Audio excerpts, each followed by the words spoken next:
All right, everybody, welcome out to the Logroom Guys Craft Beer Show. It is Tuesday, December the 2nd, 2025. Jersey Johnny coming at you with me, as always, is none other Mr. Beer Samurai. Say hello, Mr. Muncher. Samurai. Eating popcorn. I've been shipping a popcorn for my daughter's call it school drive, fun drive or something. Painted milk chocolate.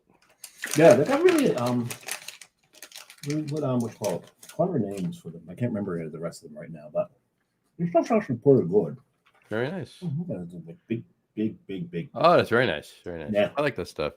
Got a comment already. Chuck Aaron says, happy episode 257. Nice job, guys. Thanks, Chuck. Thanks, Chuck. Got to talk to you. Got an opening. Want you on shortly. I'll text you later tomorrow and call you tomorrow, and we'll figure it out. Chuck, we haven't seen Chuck in a while. Mm-hmm. I don't get up that way enough. Got to get up that way. Yeah, we got to get. I gotta put this popcorn away before. I was going to say it's not a popcorn show; it's a beer show. So, I mean, I got like 12. Well, no, there's 10 bags left. So you're really going to do? You want to do a popcorn show? We'll do that next. We should do a popcorn show. We'll do a popcorn show. Yeah. Anyway, we'll call it the Air Popper Guys. There you go, the Air Popper Guys. There you go. So speaking of food. Well, no, seriously. What's your favorite way to do popcorn? You like to do it in the oil with that thing that you twist and turn. You like the air popper. Do you like the Jiffy Pop? Jiffy Pop always holds a special place in my heart because that's when I was a kid. You know, my father Saturday nights were kids were watching TV. He'd go out and he'd make the Jiffy Pop on the stove. Shake it back and forth, and boom, it pop up, and then cut open the foil and pour it out, and half of the kernels on the bottom would be burnt, and they would Oh, is that all? I tried to do it once over a campfire. Oh yeah, the campfire. That's too hot. The campfire burned right through the bottom of it. Everything fell into the campfire and then started to pop. Yeah, you got to get the same idea over what you do over like a stove top. Well, no, not even that. I'm saying if you have a campfire, you got to go about 20 feet in the air and do it. That's about at least. That's about the same. But can you imagine all those kernels falling into the fire and then it just exploding? Yeah, that's great. I love it. That was fun. That'd be fun to do, just to see what But wear glasses too, because you don't want them flying in your eye. What they do with the Jiffy Pop? Just get a thing of like the. Well, that's what I mean. Yeah, don't the Jiffy Pop. Just toss the kernels in. Yeah, exactly. Yeah. But from time to time, microwave bag. But I got to be honest with you, I like kettle corn. I do like I do like some of the stuff that you have there, or whatever. Some of the kettle corn's one of them. There's a caramel and cheese one. Caramel and cheese.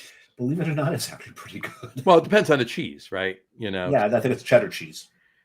Really? Caramel and cheddar.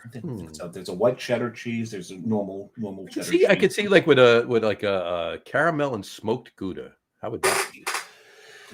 That could work, but I think you're getting a little too fancy here. Hey, you know what? Anything smoked is fine with me. Okay. Precursor, foreshadowing a show 5 weeks from tonight, but that's besides the point. Well, yes. Oh, here's one of them. White cheddar go better. White cheddar go getter is one of the names. That's the one. Light cheddar go getter. Look at this stuff called Chi-Town Chow Down. I don't even know what's in that. I didn't. Either Italian roast beef sandwiches or Chicago hot dogs, one or the other. I don't think. Or deep dish pizza, maybe. I don't think it's any of those, by the way. Illuminati's pizza. The Illuminati, don't bring them in. Not Illuminati, the Illuminati. Oh. Because they got caramel cheesy. I like that name. That's all right. So this is a popcorn show, basically, is what this is becoming right now. Well, that's what it came in. I'm trying to figure out what the Chi-Town Chow Down is. We'll figure it out. Chuck Aaron just said, great beer in Northwest New Jersey. Yes, there is, Chuck, 100%. And Brad absolutely both chimed in. Cheers, Timber Ales for Everett Imperial Stout, conditioned on vanilla beans, coffee, and peanuts. That's a fantastic beer, Brian. That is very, very tasty. The Chi-Town Chow Down is the cheese and caramel popcorn. Is the cheese and caramel. There you go. But they got another one. They've got easy peasy caramel cheesy. So I don't know what the difference is. I'll have to eat them side by side. Anyway. Eat them side by side and figure it out. Well, speaking of food, breakfast specifically. We weren't speaking about breakfast specifically. Well, no, I am now. Oh, you are now. I used it as a segue. I digressed into breakfast. That was an awful segue. I digressed into breakfast. That's an awful rhyme. You're just I need a beer. Yeah, I think you need a beer. But what John's trying to do is trying to segue into the fact that it is English Breakfast Day today. Happy English Breakfast Day. And we were talking earlier. For those who celebrate. See, I prefer Irish breakfast because I really don't need any. because the only difference between Irish and English breakfast that we can figure out is the beans, right? I don't think the Irish put the beans. No beans in the Irish breakfast. Because the British like beans. Putting beans on toast. I don't understand that so much. But they have the. I've had it. It's interesting. I wouldn't necessarily have it for breakfast, but my mother used to make this thing called a chippy. Okay. 2 slices of bread, butter on either side, and then French fries in the middle, and they make a sandwich. It's called a chippy. Okay. Which is also something similar to the Irish. The Irish will take any sandwich and put potato chips on it, or crisps, as they call it. Yeah. But no, in the morning. I like all that stuff that's in the Irish breakfast, but you add the beans, and then you can celebrate another day today if you want. Mm-hmm. And that's Fart Like a Pirate Day. Yeah, it's Pastafarian holiday, right? It's a Pastafarian holiday, of course. There you go. So I probably should have had the the noise generator up and had a sound effect for that, but could have done that. I thought you were going to say I probably shouldn't have had the beans popcorn. So, I don't know if they have a baked bean popcorn. That wouldn't be that bad, though. I don't baked think. Bean popcorn. That would be interesting. Boston baked bean popcorn. Well, I mean, what else can you make out of corn? You can make masa. You can make all kinds of Italian, Mexican dishes. That is, and paella for Italian. You can. Can you make fritters? You can make fritters. You can make corn fritters. Happy National Fritters Day. Yes. That was a better segue. That's a better segue. I'm getting better. You're getting better. He's improving. All right. And to round it out, it is National Mutt Day. Happy National Mutt Day. And I'm sure everyone's had a mutt that's near and dear to their heart. At some point, right? Exactly. Yeah. Unless you're a super snob and get nothing but purebreds. Purebred, is it the what's the AKC, the American Kennel? Yep, AKC. Get that, and get your little teacup poodles that you can carry around as an accessory. No. But at any rate, I'm thirsty. What about you? I am thirsty too. I've got my beer sitting right here. All right. As a matter of fact, hold on. Isn't that a pretty sound? That's a pretty sound. Well, let's bring our guest on before we pour it, shall we?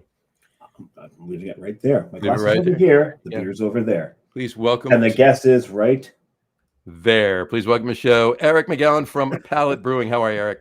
Hey, I'm doing very well. How are you guys doing tonight? We're doing great. Great. We'll be much better when we get our first beer in us. Absolutely. Yeah. Absolutely. And we may be funnier. Maybe. It's a fine line. Like it goes up, and then after too much, it goes way back. We just like the listeners to drink a lot because we are. Because then we sound funnier, whether we are or not. Yes. Exactly.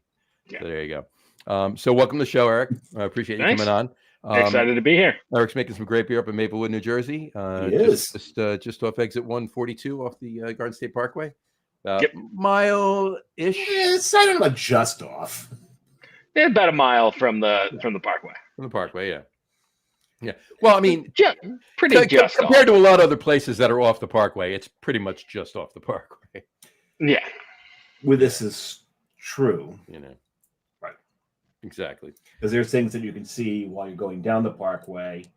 Then you get off the Parkway, and about half an hour later, you still have not arrived there. Exactly. Yeah. Exactly. That happens quite often. And that's side streets and weird turns and twists and traffic. But traffic's number one. I left it to last, but in the case, it's true. Right. There's going to be traffic everywhere. Everywhere. I liked Cream better.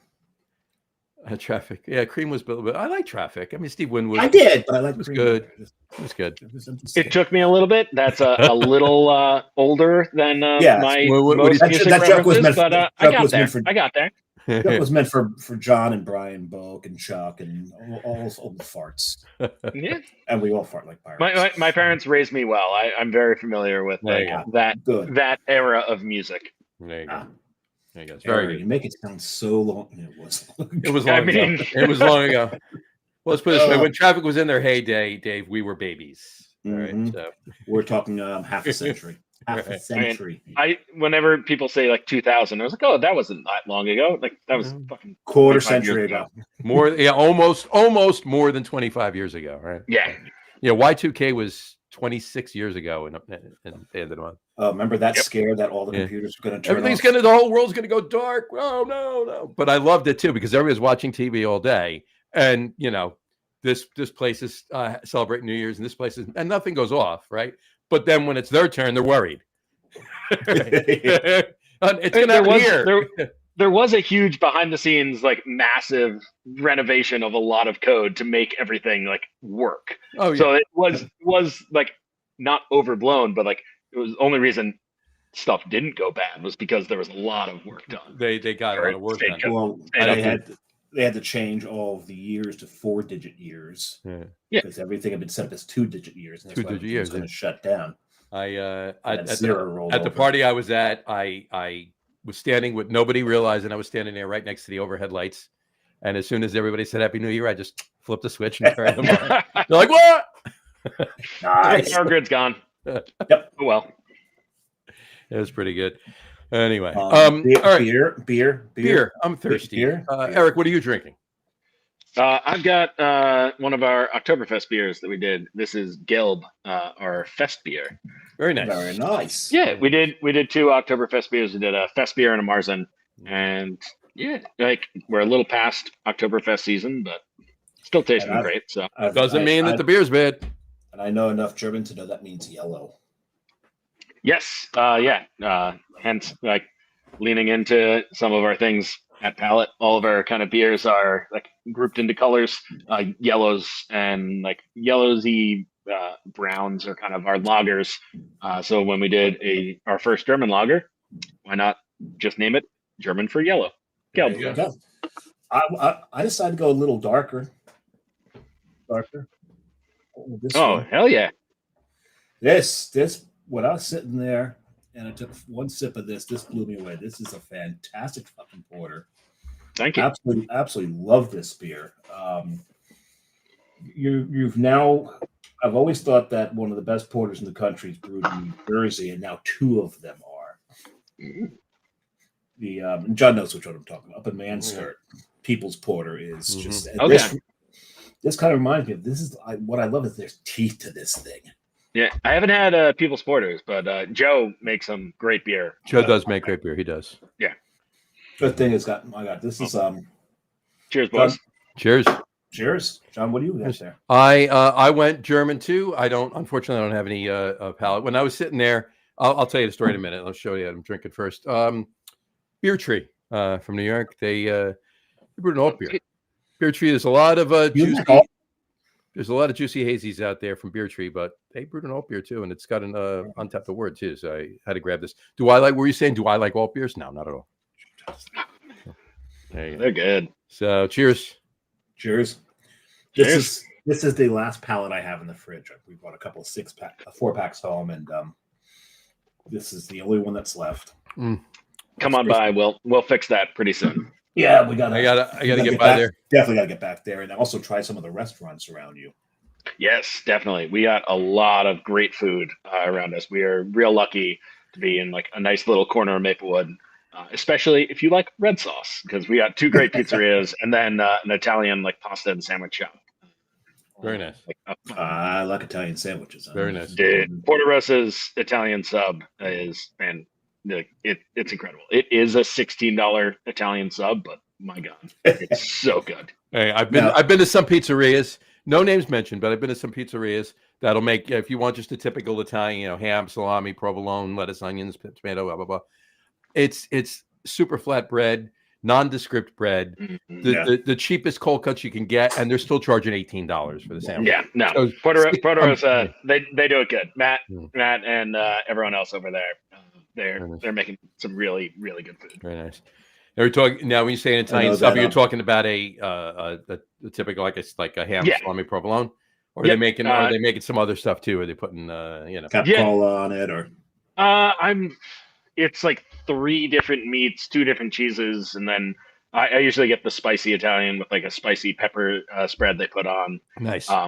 I have stopped really looking at their menu. I just know every time I'm in there, I'm going to get something else. And that's like, I'm going to get the spicy Italian because it's so good. A lot of places like that. Yeah, but their pasta, they do homemade pasta. That's fantastic as well. Nice. Yeah, I know in the craft beer industry, Scott Wells is mostly known for loving chicken parm. No, he does not like chicken parm. Come on, what are you talking about? Oh, yes, yeah.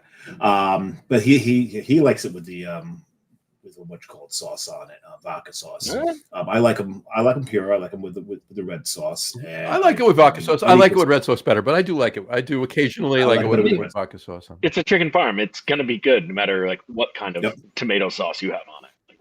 Like, I'm down for it. So and how is theirs? Have you had theirs? I don't think Porta Rosa does a chicken farm. I don't think they do any breaded chicken dishes on the regular. But yeah, it's a super small, cute little shop. But their homemade pastas are to die for, and nice. Every sandwich they make is fantastic. That's awesome. Yeah. I got one for you.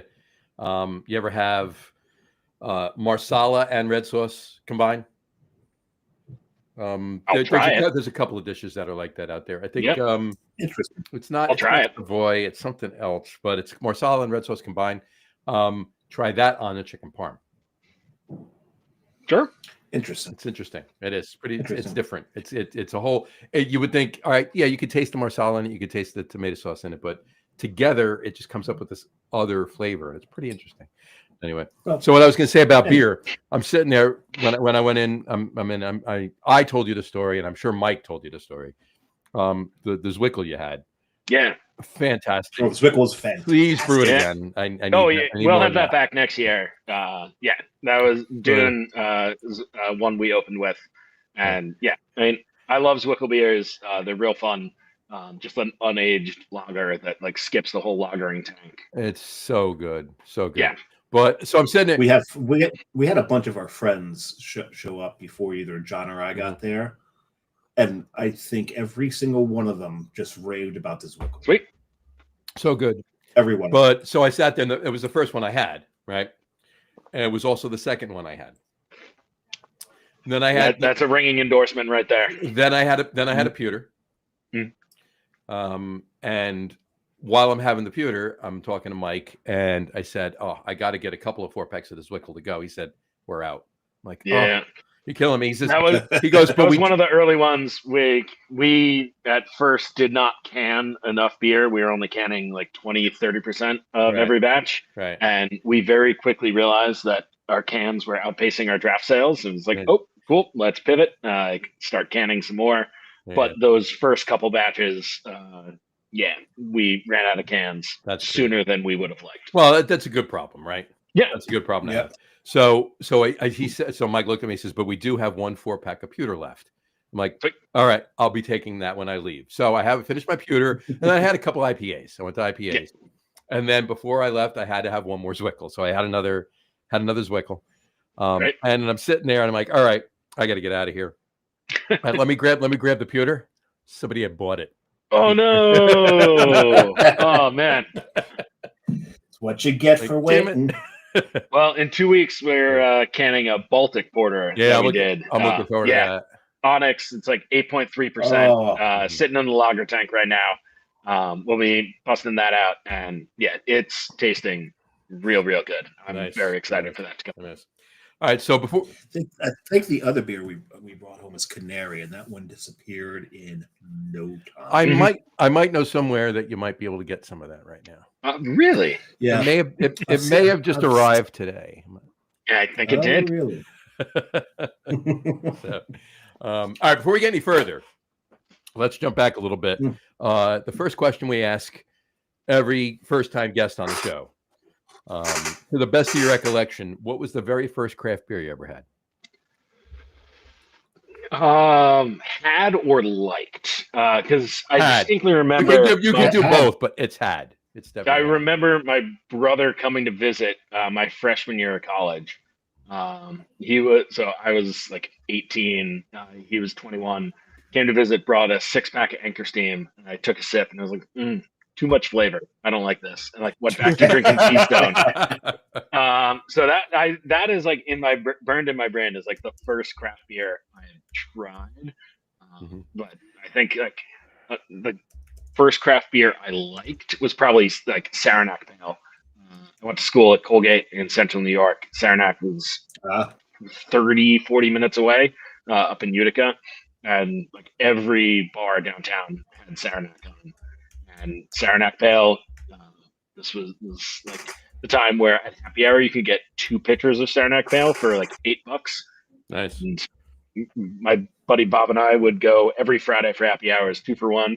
We get our 2 pitchers of Saranac Pale, and if people joined us, great. And if not, we got a little day drunk on 2 pitchers of Saranac Pale. And there you have it.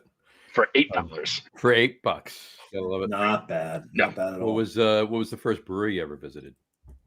Saranac was the first brewery. Yeah. Our senior year, we did a trip up there. And yeah, that was the first brewery I ever visited. School sponsored an educational trip, or it was just a school sponsored fun trip, not educational in the slightest. Like we took a tour, and like the Saranac facility is nuts. Oh yeah, it's like an old, really old, like pre-prohibition brewery.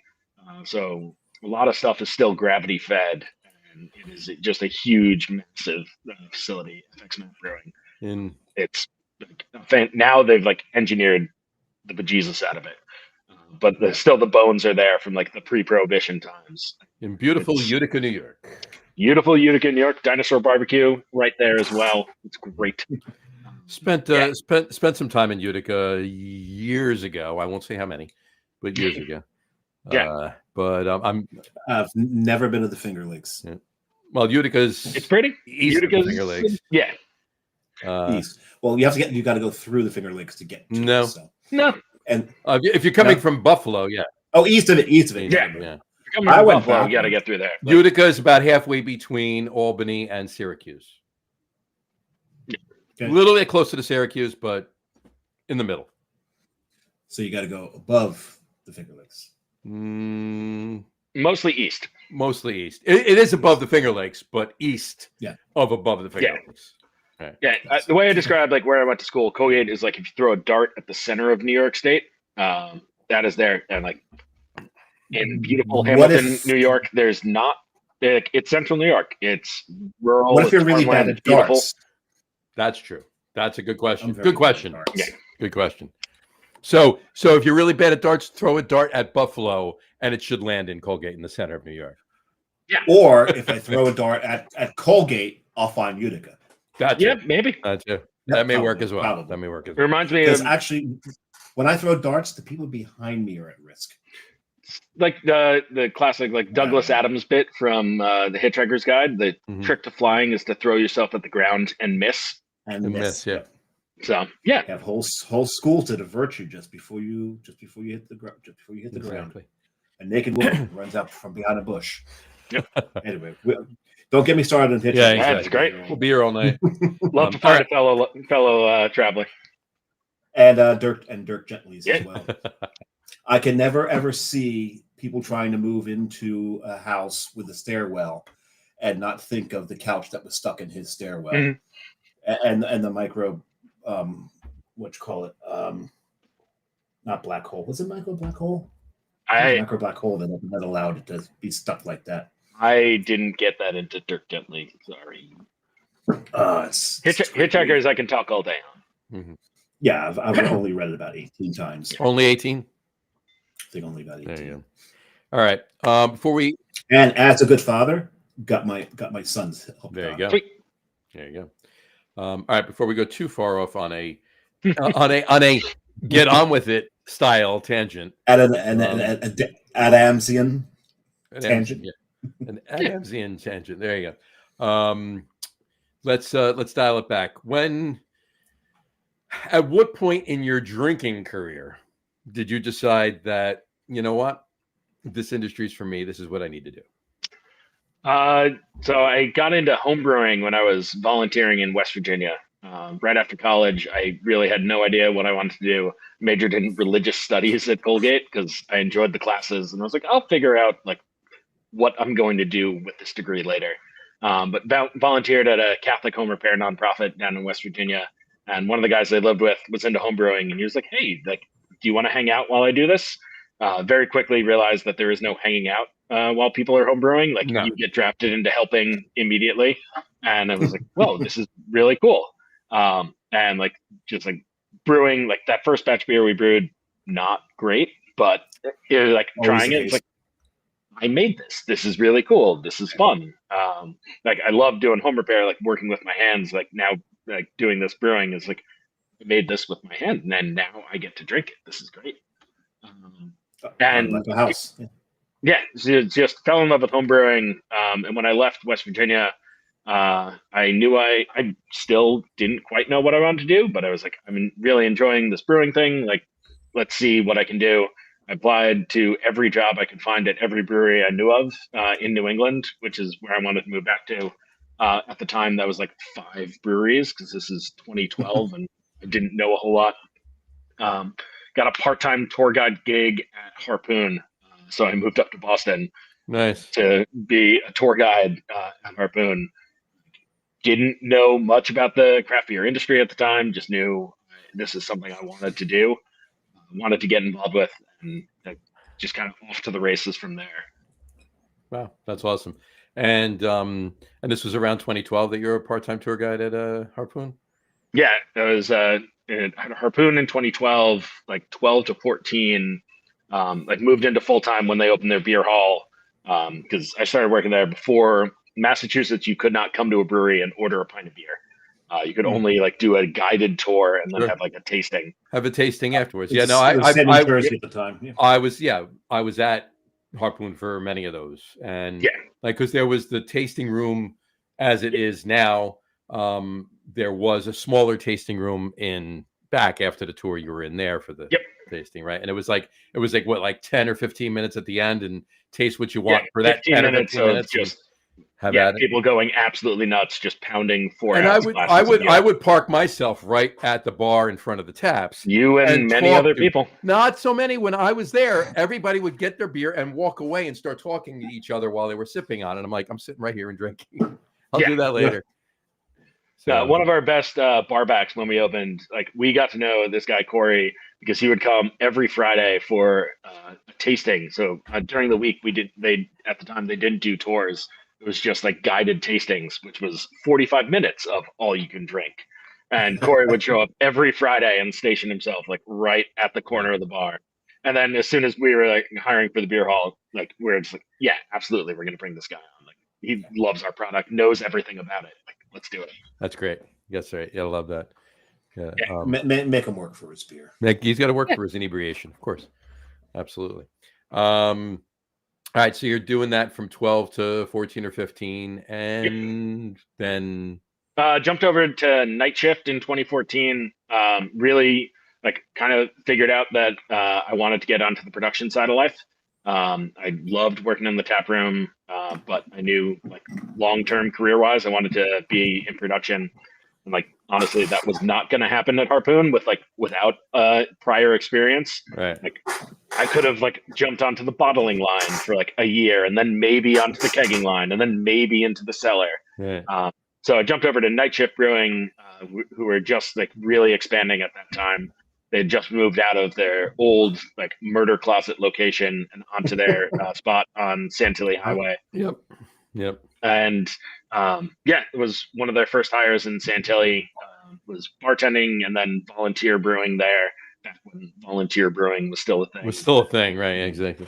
Hey, Dave. What did I say my favorite brewery in Massachusetts was?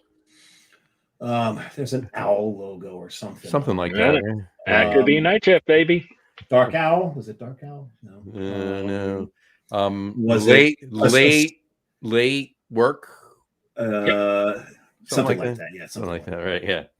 Yeah, so I was doing volunteer brewing and night shift from like 6 a.m. till 2, and then working the bar from like 2 to midnight, coming back the next day. Oh, jeez. Like, the shit you can do when you're 25 that I can't do now.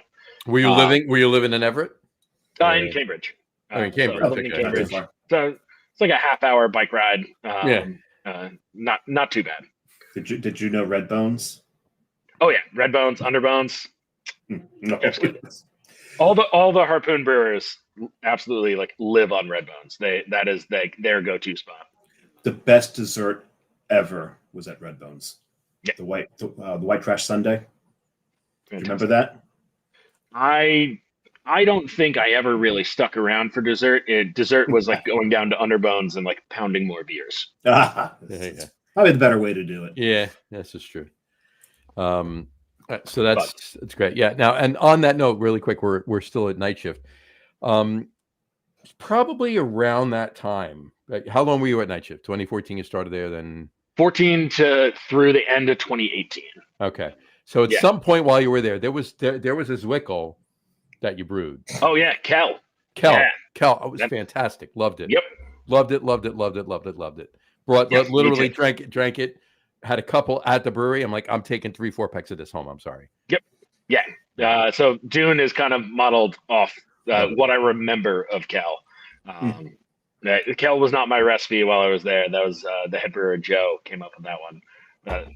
What I vaguely remember the recipe of that beer was, and then just like what I want a Zwickel beer to be, that became Dune. Well, the way and I'm not blowing any smoke up your ass, Eric. I'm not really.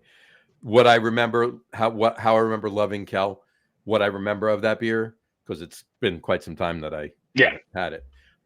They haven't. I don't think they've brewed that since I left. Since then, yeah. I felt the same way when I first drank Dune. Sick. Yeah, that's kind of the goal.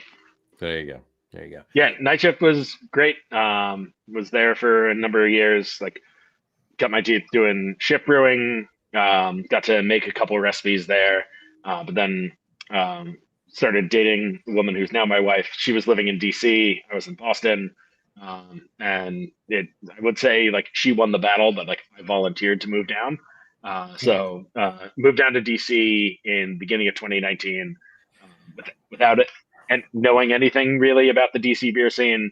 Wound up getting hired at Red Bear Brewing at the time, like a brand new brewery right in DC proper. I was their opening brewer. Real fun little 10-barrel system in the heart of DC. Was there for a year and a half. And then in COVID, I was the only one brewing there, and I was like, I miss people. So I wanted to have some coworkers again. Jumped over to Aslan Beer Company over in Northern Virginia. Was there for like 2.5 years. But then my wife Jessie was pregnant. We wanted to be closer to family, so we're back in Jersey, baby. You need some built-in babysitters. Yes, it comes in handy. It definitely does. That is for certain. Built-in volunteer babysitters. Yeah. So that's definitely a tour. Yeah, bouncing around the East Coast. Yeah, I mean, quite literally, a standard story for brewers and that. But yeah. Right. So, at what point during that, whether it was while you were at night shift or Aslan or when you came back or whatever, what point did you decide, hey, you know what, I'm going to open my own place?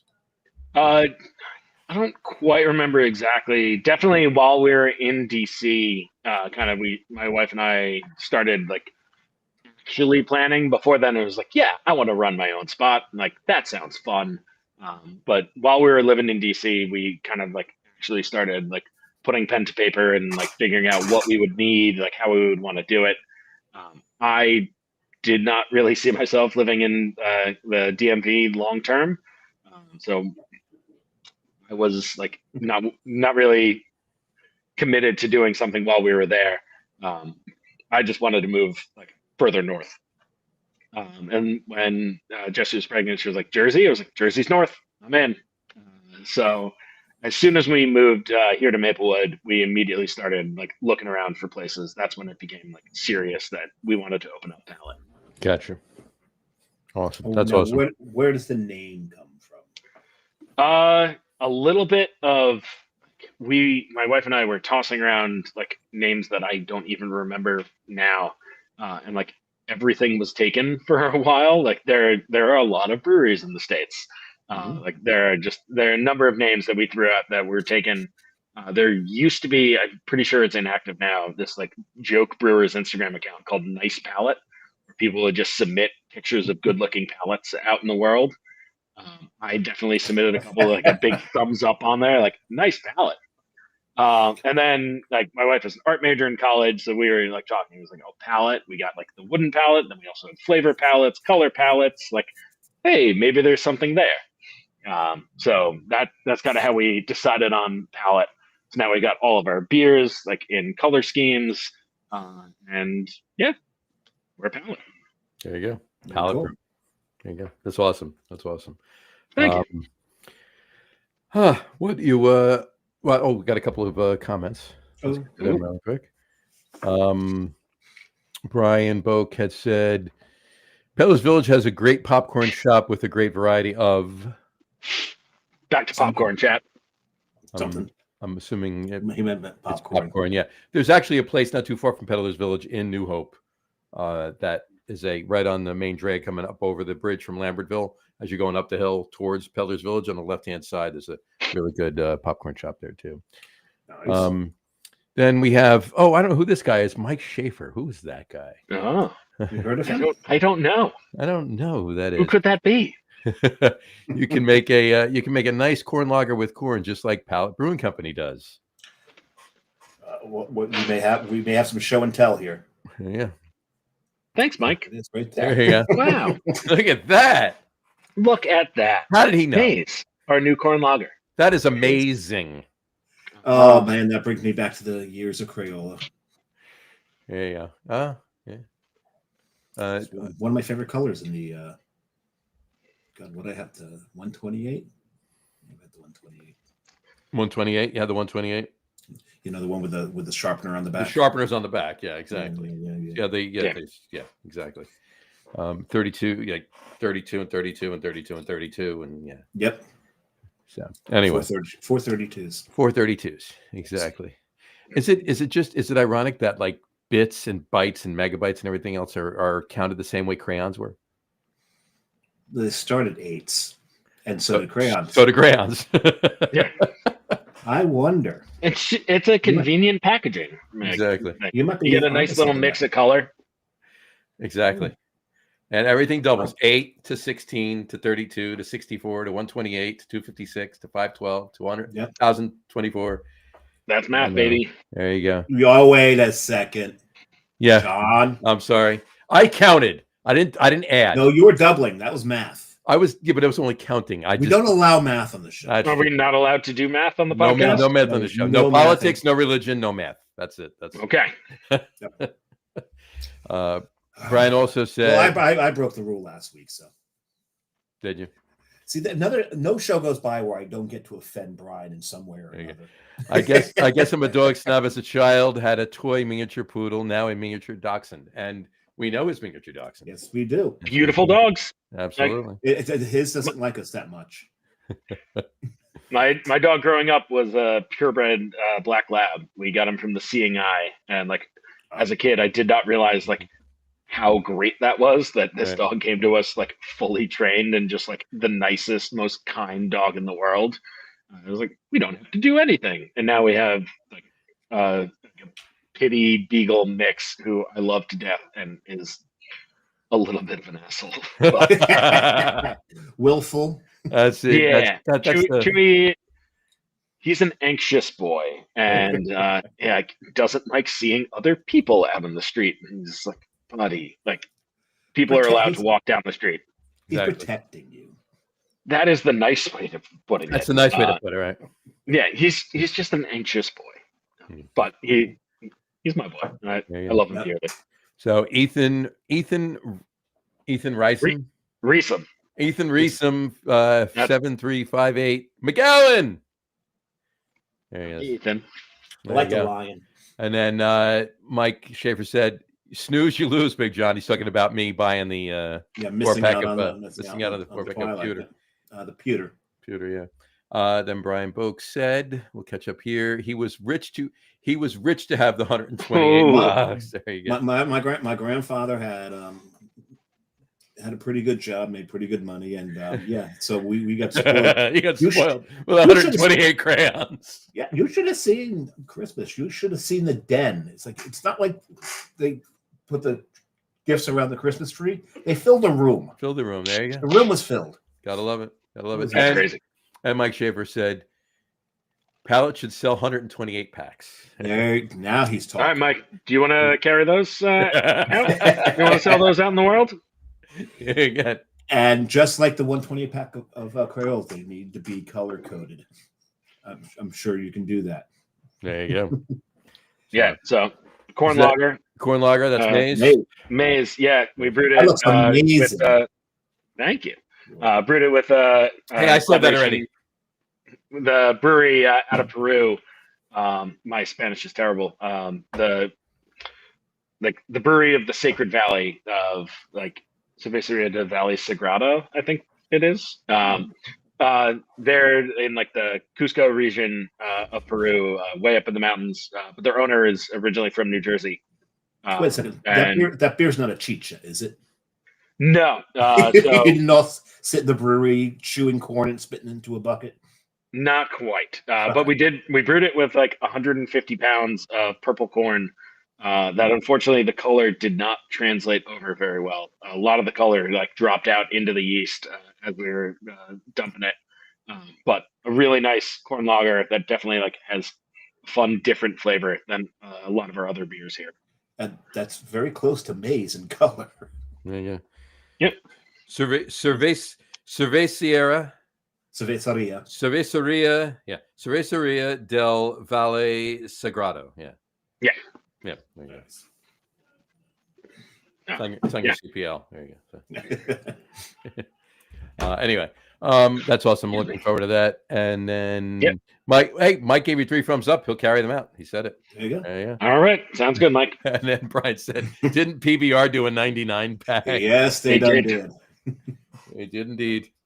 I never saw one out in the wild, but I saw many pictures. I never saw one out in the wild either. Neither did I. It must have been a small release. Yeah. Or either that or Photoshop. I'm sure at least one place got it. Something got it. Yeah, it came from somewhere. Yeah. You finishing up your porter there? Nursing a little bit. Nursing it a little bit. Remember, I'm getting over a long, drawn out, annoying illness. Yes. Zero fun. Oh, it's been since Wednesday. I've avoided all of the daycare crud so far this year. So knock on wood. Lucky you. Yeah, and it's a matter of time. I have a toddler in daycare. Like it's a germ factory. Oh yeah, and you want them to get that immunity. But I had perfect attendance for the first almost 10 years of my career with the company I'm with now, and then all of a sudden, I had to get called to my manager's office like, you've been missing work. You never miss work. What's going on? I'm like, kid in daycare. But say no more. Go back to work. That's all you need to do. That first winter, was rough. Like, everyone in my house was sick, and their noses never stop running. No, just constant goop coming out of them. Yes, kids are great. Good old using the snot sucker. Really. The bulb and pulling it out. Yeah. Oh, we got the bulb, but then also the one you're actually sucking it out with your mouth. It's got a little filter. More power to you. I just did the bulb. That was it. No, just the bulb, just the aspirator. That was it. Bulb doesn't work as well as the snot sucker. Let me tell you. I'm sure it doesn't, but have at it. There you go. And you can't get the kids to neti pot. That's really. This is true. How old are they now? Becca's 2.5. 2.5. 2.5. Got a little ways to go yet. Got a ways to go. Oh yeah. She is like already in charge of our house. So well terrible twos. So we're no, not so bad yet. I think like we're waiting on the 3-nager phase in a little bit. That's going to be the next thing. Like, you get tantrums, but they're toddlers. My oldest is heading. My oldest is in January. She'll be heading into her terrible 32s. Uh-huh. There you go. Yes, her twos have lasted over 30 years. 30 years, exactly. But that's her husband's problem now, not mine. So he paid a lot to make that happen. So, in any event, what's your second, John? I just opened. John had one of these last week. I had to get it because he said it was so delicious. Fat Orange Cat, Winter Warmer. Yes, and how is it? It is fantastic. It's everything he said it was. It's very tasty. Is it? Very tasty. Very tasty. Okay. I concur with what he said. So that was good. Ditto, right? Just ditto. Ditto. I don't really know Fat Orange Cat. Are they at? Connecticut. Gypsy Brewers out of Connecticut. Yeah, Oh, sweet. they brew with 12%. Nice. 12% makes a bunch of really good beer. They do. My second one I purposely put into this glass. Ooh. I didn't honestly. I got my night shift glass downstairs. I didn't even think of. Oh wait, do I have it up here? No, it's downstairs. I totally forgot to. And there's a reason I chose this beer, other than the fact that it's a Christmas beer, and I've been sitting on it for a year. You've been sitting on the beer. That must have been uncomfortable. Oh, how many times do you say that? You said it back to me too. So Constantly. Yeah. You're stealing my joke. Yeah. So, but there's a reason I'm drinking this one. Oh, Hardywood. This is Christmas morning. Mm-hmm. Not today is the beer is. It's an imperial milk stout with ginger, cinnamon, honey, vanilla, and coffee. There you go. It comes in at a 9.2%. John's not hitting the crawl, so I got to do my own crawl. Yes. Usually he has the crawl go across the bottom there. I saved time and didn't do it tonight. Oh, good. I don't understand the crawl anyway. Mostly because I forgot how to read. Well, you know what? The crawl, here's the thing. The crawl is good for anybody that just misses it, that's watching the video or rewatches the video. It's not any good for anybody that's listening to the podcast. Yeah, on Spotify no, it doesn't work for them. So, but man, the ginger really pops first out of this. It's supposed to be, they do like their ginger there. I wonder how much ginger this get. This is the barrel aged? No, it's just Christmas morning. Kentucky Christmas. It's not Kentucky No, Christmas. it's just Christmas morning. Just regular Christmas morning. See this? See that? See what it says there? There's no other words above or below it. So I didn't Christmas morning. That wasn't available this year. The regular. This is from last year. Last year, no, I know. That's what I'm saying. Yeah. It was the regular gingerbread stout, the barrel aged gingerbread stout, and the peppermint, and the barrel aged. Well, that's in the mix pack, but mix pack, and the barrel aged Kentucky Christmas morning. I thought you were talking about the mix pack. No, I was talking about just the 4-packs that were available. Mm-hmm. What did they put in the mix pack? You have the mix pack. I saw the mix pack. Right, but I believe it's those 3 plus the peppermint. Or no, it's not the Kentucky. It's the regular GBS, the barrel aged GBS, and the peppermint. That's what's in it. Gotcha. So two of something. 4 each. Oh, 12-pack. Gotcha. 12-pack. It's 12-pack. Yeah. It was like 3 of 4 though last year. Because it was the peppermint, the Christmas morning, the gingerbread, and the barrel aged gingerbread. Unless it was. Hold on, I'm gonna check that out. That's what it was last year, anyway. But this one, it's everything it said. It's got all those spices in it and all that. And...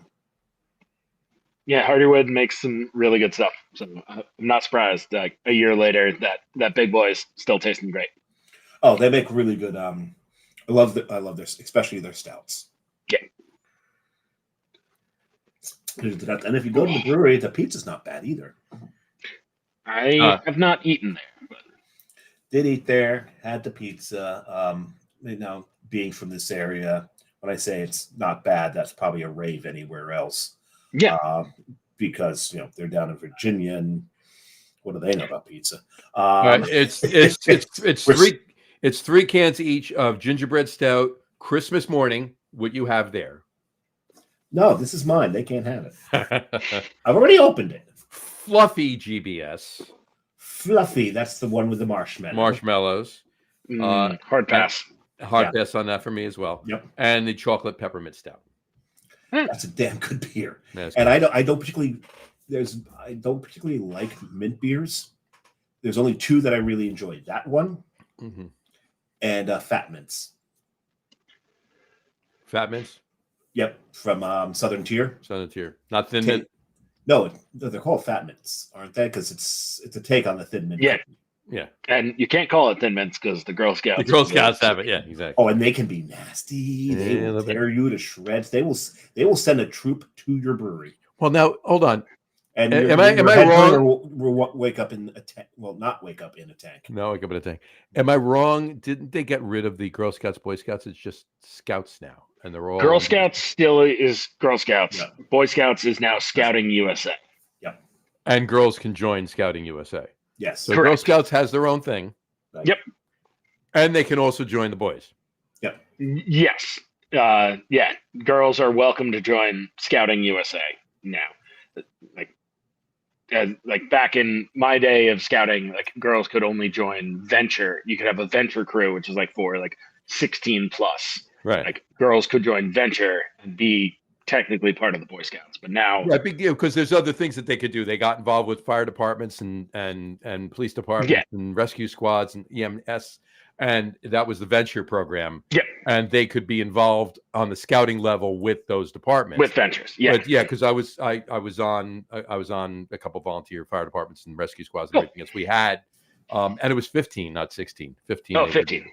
And they did just that, and it was girls and boys, but that was part of the venture because program. I think in high school I volunteered with Safe Rides, where it was just like you like us like high school kids, but you could like anyone could call up this is pre-Uber.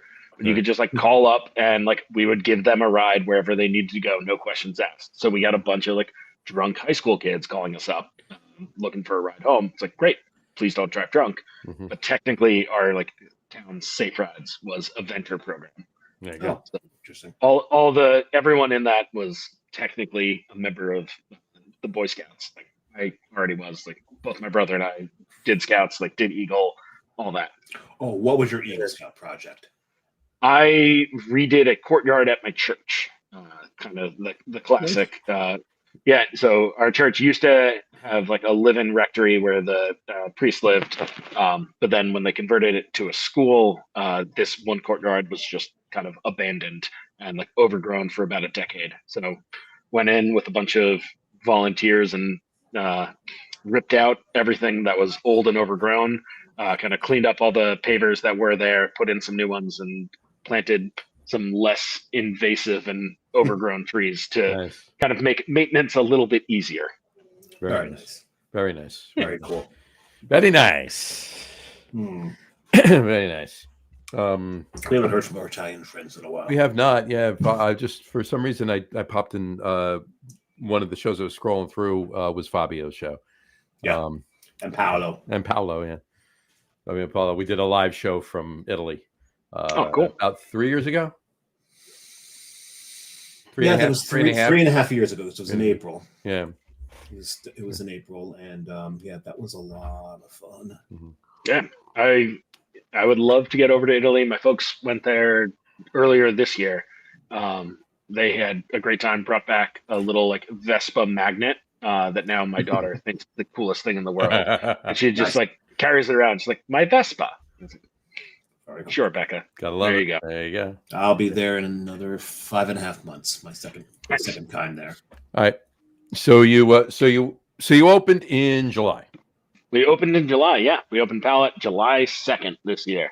July 2nd. Yeah, it was wild. It was wild. Yeah, there you go. And as it should be, right? In more ways than one. Obviously, we're talking about here. Yeah, we had an absolutely insane first month being here. I basically lived at the brewery for like 2 months before opening and another 2 months after. I was the only person in production at the time, and like we had a great staff up front. We hired Walker Berry, our general manager, formerly the head brewer over at Forest City. Hired him before we opened, and he did a great job like hiring a bunch of great staff, including Mike Schaefer, if he's still kicking around. Mike is still on. You still watching Mike? Who's the one from Pittsburgh? Cass is from Pittsburgh. Cass Malik.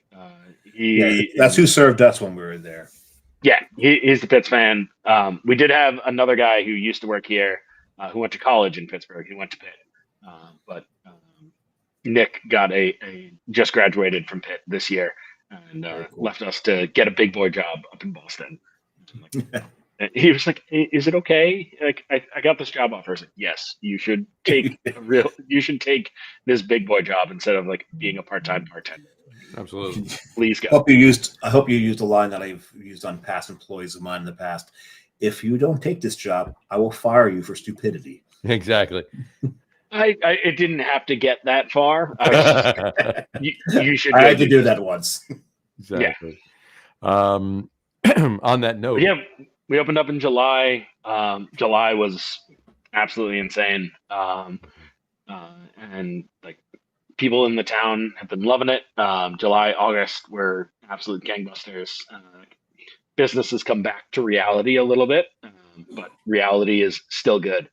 Oh, yeah. We're still really happy to be here. Like we got a nice crew of regulars who come in on a regular basis, and now it's just like trying to expand our reach a little bit. Like we have a lot of people who come here like maybe once every other month.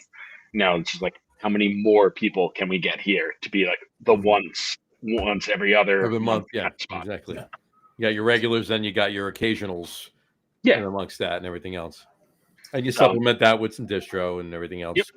We'll selling beer to some fine liquor stores out there. Yeah, there's some nice ones out there. There's some nice ones out there. There are some nice ones, and and they're really, really broad-minded in their hiring because they can hire idiots sometimes. Idiots. Yeah, absolutely idiots. Have they hired some relatives of yours? No, a good friend of mine. Oh yeah. He's being sarcastic, but in any event, on that note, had a chat with had a chat with Mike today about a couple of on-prem locations too. So, sweet. But on a note, really quick, Brian Boak said his second beer, Ramstein Oktoberfest Draft. Did he ever tell us what his first beer was? Yeah, he had Timber Ales. That's right, Timber Ales. Yeah, Timber Ales. There you go. So you opened. What were the beers you? How many beers did you open with on opening day? How many did you have on tap? 7 or 8, I want to say. We know it was Dune, Pewter. Yeah, Dune, Pewter, Canary was on. Canary. We had an early version of Mist that I, quite frankly, did not love. Denim, one of our IPAs, and then Scarlet. We had a Saison that we opened with, and maybe Mantis. We had a Pale Ale that we opened with. And pretty soon after that, like we opened, we had dreams of like these are going to be our core beers, and it's like we can dream whatever we want. Like people are going to tell us what their favorite beers are. The people buying the beer and drinking the beer are going to dictate what your core beers, with your occasionals, with your everything. Yeah, so we didn't really have a hazy IPA when we opened. Mist was like a hazy session, but quite frankly, the first batch of Mist just was not great. I didn't love it. Yeah, it was not what I wanted it to be. Some people really liked it, but with round 2, like tweaked a bunch of things, changed our water profile, changed our yeast, a little bit on the malt, and a little on our dry hop thing. So basically, like a completely different beer with most of the same ingredients, but like the second round of Mist, like life. So yeah, we opened with like a lot of hits, a couple misses, but like that's what you have when you open. Exactly. Absolutely. Yeah, it was definitely a learning experience. Like brewing, like I brewed on a 10-barrel ABS system, Red Bear, American Brew Systems. I think they're technically. They're down in North Carolina. Yeah. Yeah, North Carolina. Great. Not Craft Kettle or anything. Just no. ABS is. I'm not advertising for them.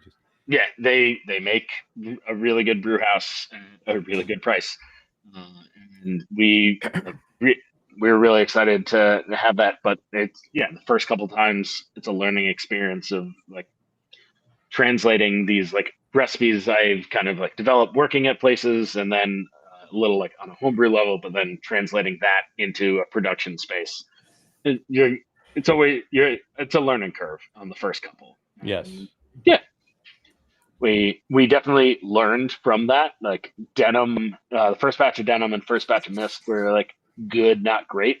We learned from that, and we came into Cobalt, our like now like flagship IPA. Right. I absolutely love. We kind of took those lessons, learned, improved, made a new beer, and now Cobalt is our best-selling beer. There you go. Cobalt is very tasty, that's for sure. It is. Yeah. We had that. Mm-hmm. Yeah. So as much as like we thought like these were going to be our best ones, like turns out people love Cobalt, and like another hazy we do, Lakeside, or like when Lakeside's on, it's one of our best sellers. We're gonna like phase out Lakeside in the next little bit. Wait a second. Lakeside's not a color.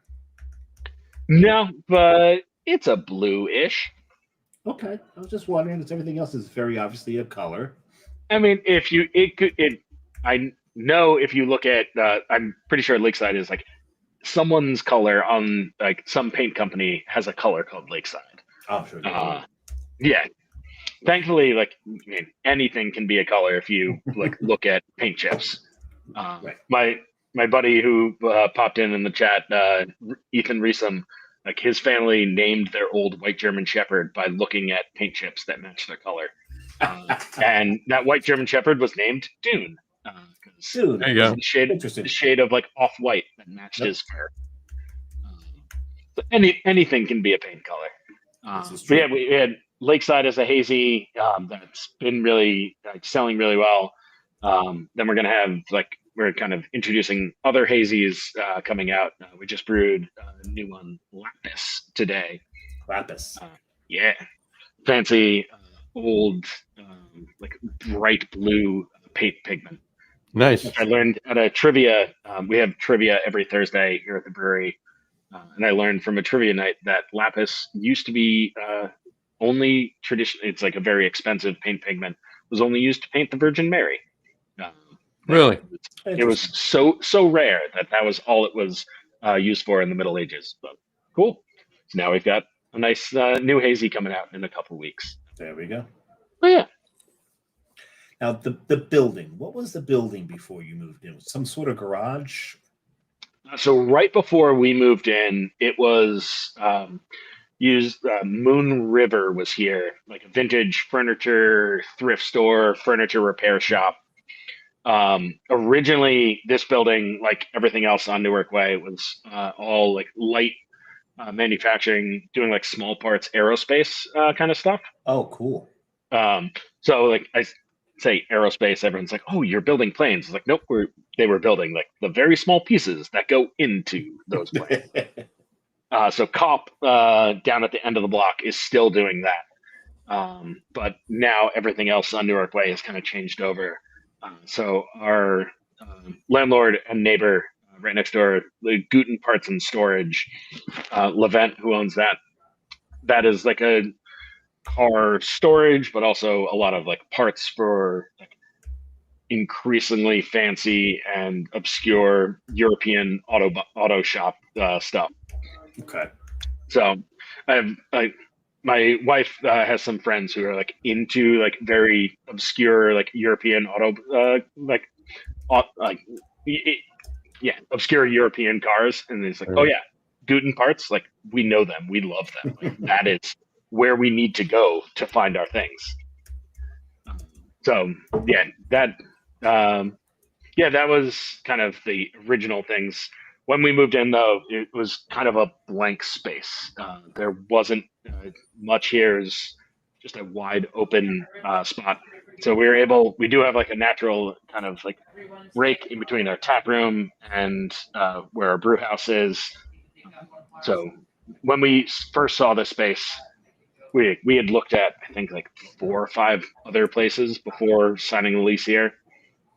We looked at the space at 30 Newark, and within a week had a lease signed. Because we're like, yeah. Within a week? That's great. Wow, that's cool. We're just like, this is absolutely where we want to be. And you probably didn't have to do too much, did you? Right? Probably we had to do a lot. probably no drainage, no reinforcements. We put a lot of work into here. There was John, that's sarcasm. I know. Yeah, I'm aware. There was limited water running into the boiler room, sitting right behind me, but otherwise no water service or drainage in like what is now our brew house. So yeah, we had to rip up a huge chunk of the floor to put in like the sloped and treated floor for the brew house in the cellar, and then the big trench, the big like drain running out to the main line. it was like a great location. Like our main sewer line out in the street is real deep down in the ground. So we don't have to deal with any pumps or anything. Like everything is just gravity fed into that drain. Cool. So it was very convenient. But yeah, we had to build a fire hallway to a second exit to the building because we only had one exit out front, and fire code we need two unless we want to cap it at 50 people, which is not sustainable. Built a couple bathrooms, built 2 walk-in coolers, had to redo all of the insulation and put a new roof on the place. You put a new roof too? Yeah. Wow. Oh wow. Yeah. Yeah. We put a lot of love into the space, but like we're here. We got a 5-year lease and 2 5-year extensions that we're gonna hopefully tack onto that. Like we are. Absolutely. This is our home. Beautiful. We put a lot of money and a lot of work, sweat, and blood into Pallet. And we're super stoked to be here for the long term. You left tears out. That's a good sign. Yeah. Hopefully none of those. Oh, Tears of joy. Tears of joy. Tears of there joy. have definitely been some tears of joy, some tears of pain, not too many tears of sadness. So right. I think we're doing okay. That's acceptable. That's always good. That's always good. That's always good. All right. So what do you have coming up? For the holidays, we're doing a lot of holiday parties in the tap room. A lot of like people booking spaces for holiday parties. Like my wife and I are holding our holiday party here because we live in a small like 2-bedroom apartment here in Maplewood. And it's like, are we going to host people in our house or at the brewery? Here we are. Yeah, I mean that's your home too. So yeah. In terms of beers, we've got a really, really good West Coast IPA coming out tomorrow. We're calling Oceanside. Super stoked about that. West Coast IPAs are the one style of beer I have struggled to make a beer that I'm really happy with. Places I've worked, I've brewed West Coast that people like, but like I haven't loved. When we hired Jorge, our other brewer here, he's also the head brewer over at Brick City. While Bricks is in like they're in between like finding a new spot. Right. Jorge is like still doing recipe development and like quality control for them, but while they're brewing everything over at 12%. He's like, I want to keep my boots wet. I still want to like be involved day to day. Sure. Absolutely. Come on. So Jorge makes, like, as anyone who's had Brick City's West Coast IPAs knows, Jorge makes really good West Coast IPAs. So I'm very happy with what we've got coming out. Ethan wants you to mail him that West Coast IPA. All right. Sure. Or come east. Come east, man. Where is Ethan? Yeah, where is he? So Ethan's out in Minnesota. In Minneapolis? Yeah, I'm not sure if he's actually in Minnie proper or like just outside. He just moved to a new apartment. So if he's not in Minnie proper, it's like, yeah. Gotcha. Basically Minneapolis. There's some good beer out there. Got a couple buddies out there. Let us know where you're at, and I'm sure you've been there already anyway. But tell you where to go and who to look for. Yeah, it's been a number of years since I've been out. I met some guys back in my night shift days. I went down to Cigar City to Hunahpu for their like big beer festival. You just killed Dave. We got a tangent we're going on, but anyway, continue. I met these 2 guys who at the time were working at Surly, but have like since split off and started Barrel Theory Brewing over in St. Paul. Nice. And Barrel Theory's good. Yeah, they make some great beer. One brewery that has since closed out there. I'm pretty sure they closed. Dangerous Man. They were brewing some good beer. And I'm not familiar. Closed. Yeah, they're not too far. They're a 10-minute walk from Indeed. Okay. All right. Indeed. Yeah. Indeed, they are. Yeah. And I know that because I walked from Indeed to Dangerous Man, and it took about 10 minutes. So there you go. Yeah. We got the West Coast coming out. We'll have, like I said, Lapis that we just brewed today, another hazy coming out, and then that Baltic Porter I'm super stoked about it. Yeah, I'm stoked about that too. That's definitely going to be. We're not doing like a winter warmery beer or like any like. Thanks, Heath. We're not doing any like actual like Christmassy spiced beer right now, but You mean like this? yeah. You mean like this? These Christmassy spice beers. Yeah. Like, quite frankly, like I missed the window on doing that. Yeah, you got to brew them in end of September, beginning October. So yeah, that's like one of the big like learning things from year one. Just our Oktoberfest beers came out a little later than I would have liked, and like in hindsight, they should maybe have been 7-barrel batches instead of 10. Like people loved them; they taste great, but like we're past Oktoberfest season, and people there's are nothing. Look, they will sell. They will sell slower, clearly, but Yeah. they will sell. They will sell. There's nothing you could drink them. You could drink them in March. Yeah, they're still going to taste great. They're going to taste fantastic. They're lagers. They're not an IPA that's going to be cardboard in 120 days. They're going to be delicious in 120 days. So have at it. Leave it on. They will sell. But yeah, it's seasonal creep is just.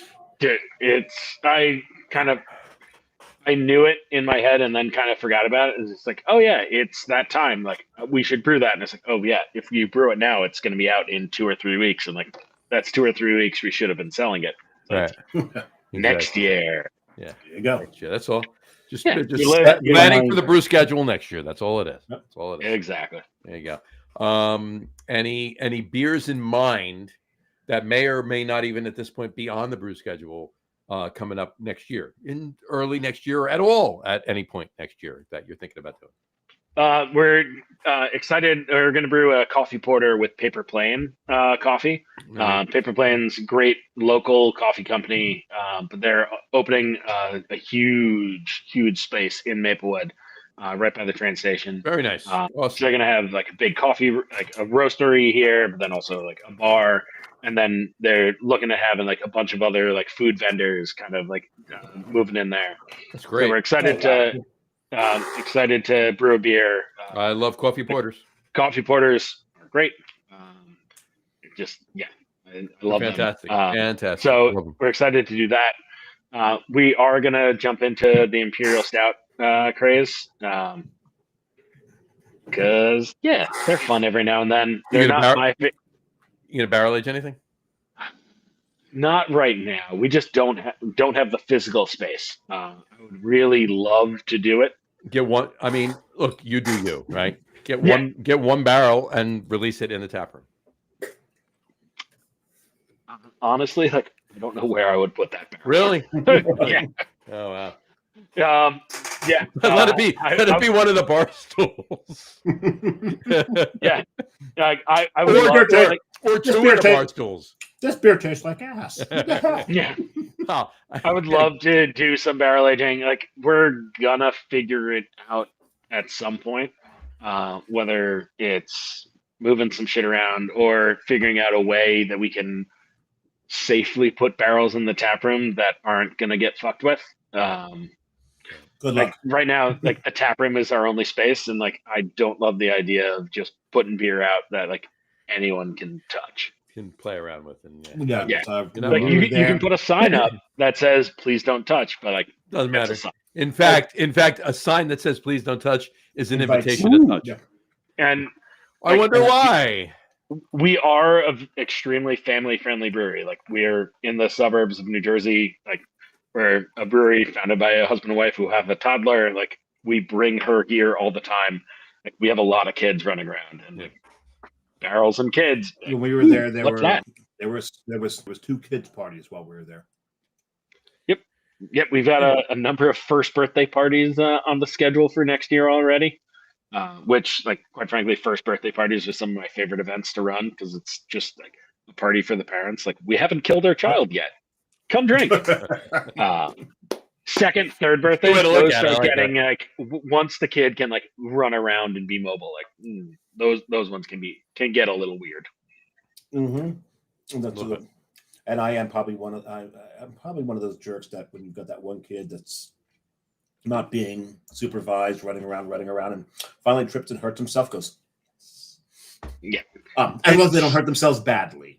Right. Yeah, it's a balance. Like we definitely do talk to a lot of parents like every weekend who like have their kids running around a little too much, and we're just like, hey, like kids are more than welcome here. We're excited you're here with your children. Like that's the space we want to create. We want them to leave with you, not in an ambulance. So please watch. Yeah, but like your kid cannot be running around because like that's just not safe for them, and it's disruptive to everyone else.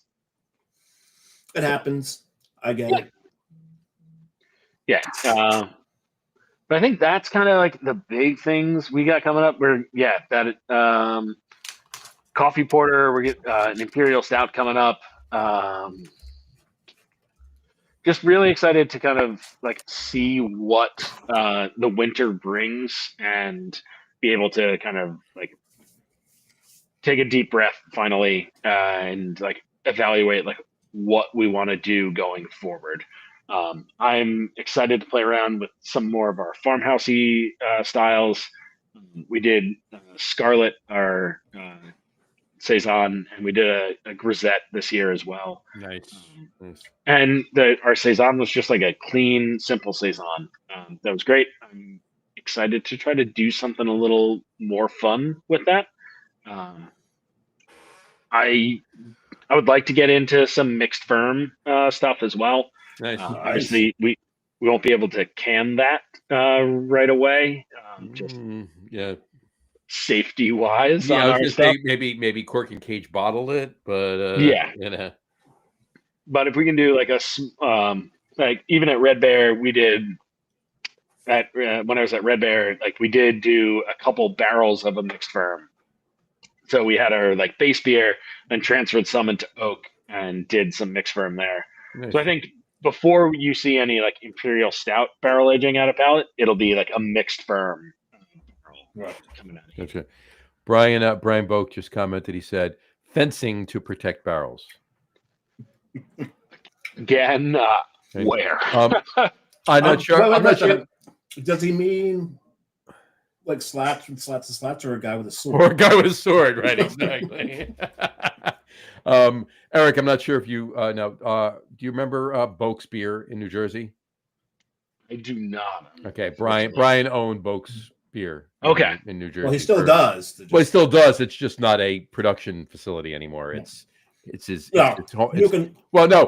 Actually, it is a production facility, but it's a home brewing production facility. That's one without a license anymore, and he can't actually sell this stuff. Exactly. Yeah, but he probably brews. Give it away, baby. Yeah, he may brew as much as you do at this point. But yeah, he has he put a bunch of beers out that were fantastic over the years. But yeah, he closed 9 years ago. 9 years ago. So, and Vanessa Kitty just said hi. Hey Vanessa. Yeah, we started almost on time, Vanessa. So she tuned in. She tuned in late. Yeah, exactly. So, what you would call it? And Brian Boak said Sabres, of course. There you go. There you go. Anyway, not epee, Sabres. He likes the bigger ones. Yeah, no, Sabres, fun one. And I think sword. Yeah, there you go. At the Olympics last year, we had a woman who like was fencing at Columbia High here in Maplewood, South Orange, like medaled. So nice. Columbia High, a good fencing program here. That's awesome. It's not just ultimate in Maplewood. We also have fencing. There you go. That's awesome. Cool. You know what? We'll talk a little bit more about. Hold on. Vanessa just said, I was out shoveling snow. That's right. They got snow up there in Connecticut. That's it. And I did not black out. There you go. I'm sure your ortho is really happy to hear you were 100%. Exactly. So, but I think it's about time for the top 3 list. What do you think? 3? 3. I'm sure you have 12 on your top 3 list. I actually have 6. Vanessa said fencing is good. She said fencing is good. You have 6. I have 4 on my top 3. I have 1 honorable mention. So okay, but we'll see. But Eric is starting. He is. Are you opening another beer? I am. I'm gonna open your beer first. Open your beer first. Dave, are you opening a third yet? No, I'm still nursing my second. Oh, what do we get? Yes, We got Lakeside, There's the our Lakeside. hazy IPA. Very nice. Very nice. Very nice. Let's see that bad boy. Is this one? Ooh, look at that. Very nice. Yeah. So our kind of Cobalt, our like flagship IPA, is all Southern Hemisphere hops, like Raquel, Motueka, Nelson. Lakeside is all American hops. So we got Centennial, Simcoe, and Idaho 7. Idaho 7 is like one of my favorite hops out there. It throws potato, right? Thankfully not. Really big, like orangey citrus note. To be specific, it throws 7 potatoes, but that's besides the point. Yeah. And it's very popular with the Irish. Yukon Gold, red, russet. Anyway, very popular with the Irish. There you go. Yeah, we had a single hop series at night shift while I was there, called One Hop this time. Like One Hop this time, yeah. Absolutely. I've actually had One Hop this time. Idaho 7. I've had. I forget which one. We brewed that once and immediately signed a contract for like 2,000 pounds of Idaho 7 for the next year. We're just like, yes, this is great. We want this. Like night shift wanted that. I love it. It's one of the only contracts we've signed because I love Idaho. That's great. But all right, I gotta go. So hold on while you think about it for a second. Brian Boak just said, I do technically have a 1-barrel brew house at home. Yes, he does. He just installed it. We just installed it this past weekend. That's great. And Vanessa Kitty said 3 inches, but rain on top. I did the front deck and side deck heavy. And half the driveway. It makes it ridiculously heavy. There you go. So yeah, tonight's top 3 list is top 3 favorite beers brewed in Virginia. Top 3 favorite beers brewed in Virginia, in honor of the fact that Eric used to work brew at Aslan. At Aslan. There you go. Underneath this guy, I have my Aslan, I think 6-year anniversary shirt on right now. Very cool. Nice. I think I've only been to 2 of them. I think Pittsburgh and DC. I've been to nice. I've been to Alexandria, and I've been to DC, and I've been to Pittsburgh, and I've been to Pittsburgh. That's the newest one. And I've also been. I think Virginia Beach is the newest one. Is it? It's newer than Pittsburgh. Okay. And I've been to the one in Seattle. Oh, wait a second. That's Aslan. That's double A out there. Yeah. Wait, it's Asland? Is that no, not double S. You ass. So you asked. You're allowed. So I'll go with an Aslan beer. I think they recently changed the name of it. I'm not sure. Is this 3, 2, 1 or 1, 2, 3? 3, 2, 1. 3, 2, 1. There you go. Baby Shark, that is now known as Maybe Shark. I'm not sure why they had to change the name. I'm for my mind and singing later. I'm changing it to Maybe Shark. I imagine it was copyright infringement.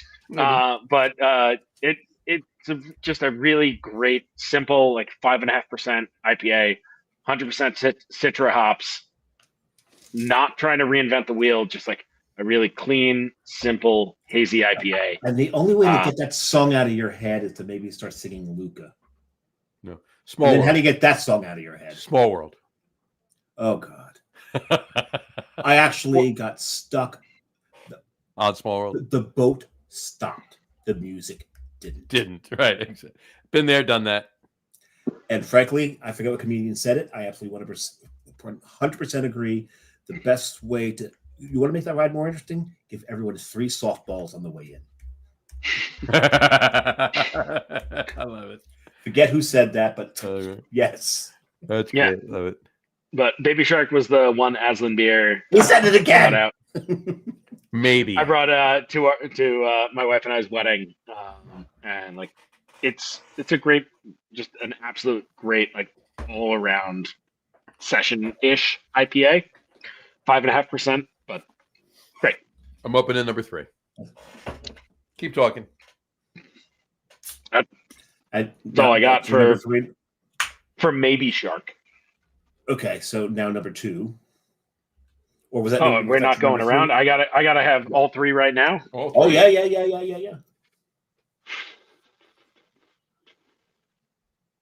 All 3 right. We don't have Jeopardy music. Oh, that would be an Do do do do. I can say those 4 notes. That's it. Yeah, that's all you can do, and then we'll get a cease and desist from YouTube. We go to C&D, and it would just be over. Exactly. We have a here we go. Vanessa Kitty said, "Russet, get your baked potato now. I bought 10 pounds." There you go. That's very good. And she said, "Been to every state except 5." That's pretty impressive. I forget how many I have left. I'm in the 30s. I know that. I'm close to 40. I'm in the 30s. I'm like 30s. My wife and 2 of her friends hit 50 all together a couple of years back. Oh, wow. So they all went to Alaska and crossed that off together. Yeah, Alaska and Hawaii are not 2 of my 30s. Yeah, I have not been to either of those. All right, so we got Maybe Shark number 3. I'm just going to go... Sorry, I was not prepared with all 3 right now. I was still all good. Still thinking. Are you on Untapped? Because you can always search. I'm going to say Port City Brewing. Port City's also fantastic. right in Alexandria. Their porter. Port City Porter is delicious. It's fantastic. Absolutely, It's nothing fancy, but like just clean, true to style. Like I think some people in like the hype beer scene kind of like poo-poo Port City a little bit. Bullshit. It's fantastic. Port City, like they win medals every year because they brew things correctly. Like they do things right. They brew things true to style. Like maybe they're not like being like the hype beer chasing trends, but like Optimal Wit. I don't love wit beers, but like Optimal Wit is perfect. Like that is a fantastic wit beer. It is not the style I'm gonna want to drink, but it is great. Their pills has won gold at GABF many times. That's a hard category to win gold in. Damn. Yeah, it is. So Port City Porter. If I'm looking for a dark beer, yeah. Sounds like a dark beer. There, what do you got there? I got a dark beer. Why you think I just opened? And it's past the date you should drink it at, right? It's fantastic for another year or more. But Omegang All Hallows Treat, the Imperial Chocolate Peanut Butter Stout. There you go.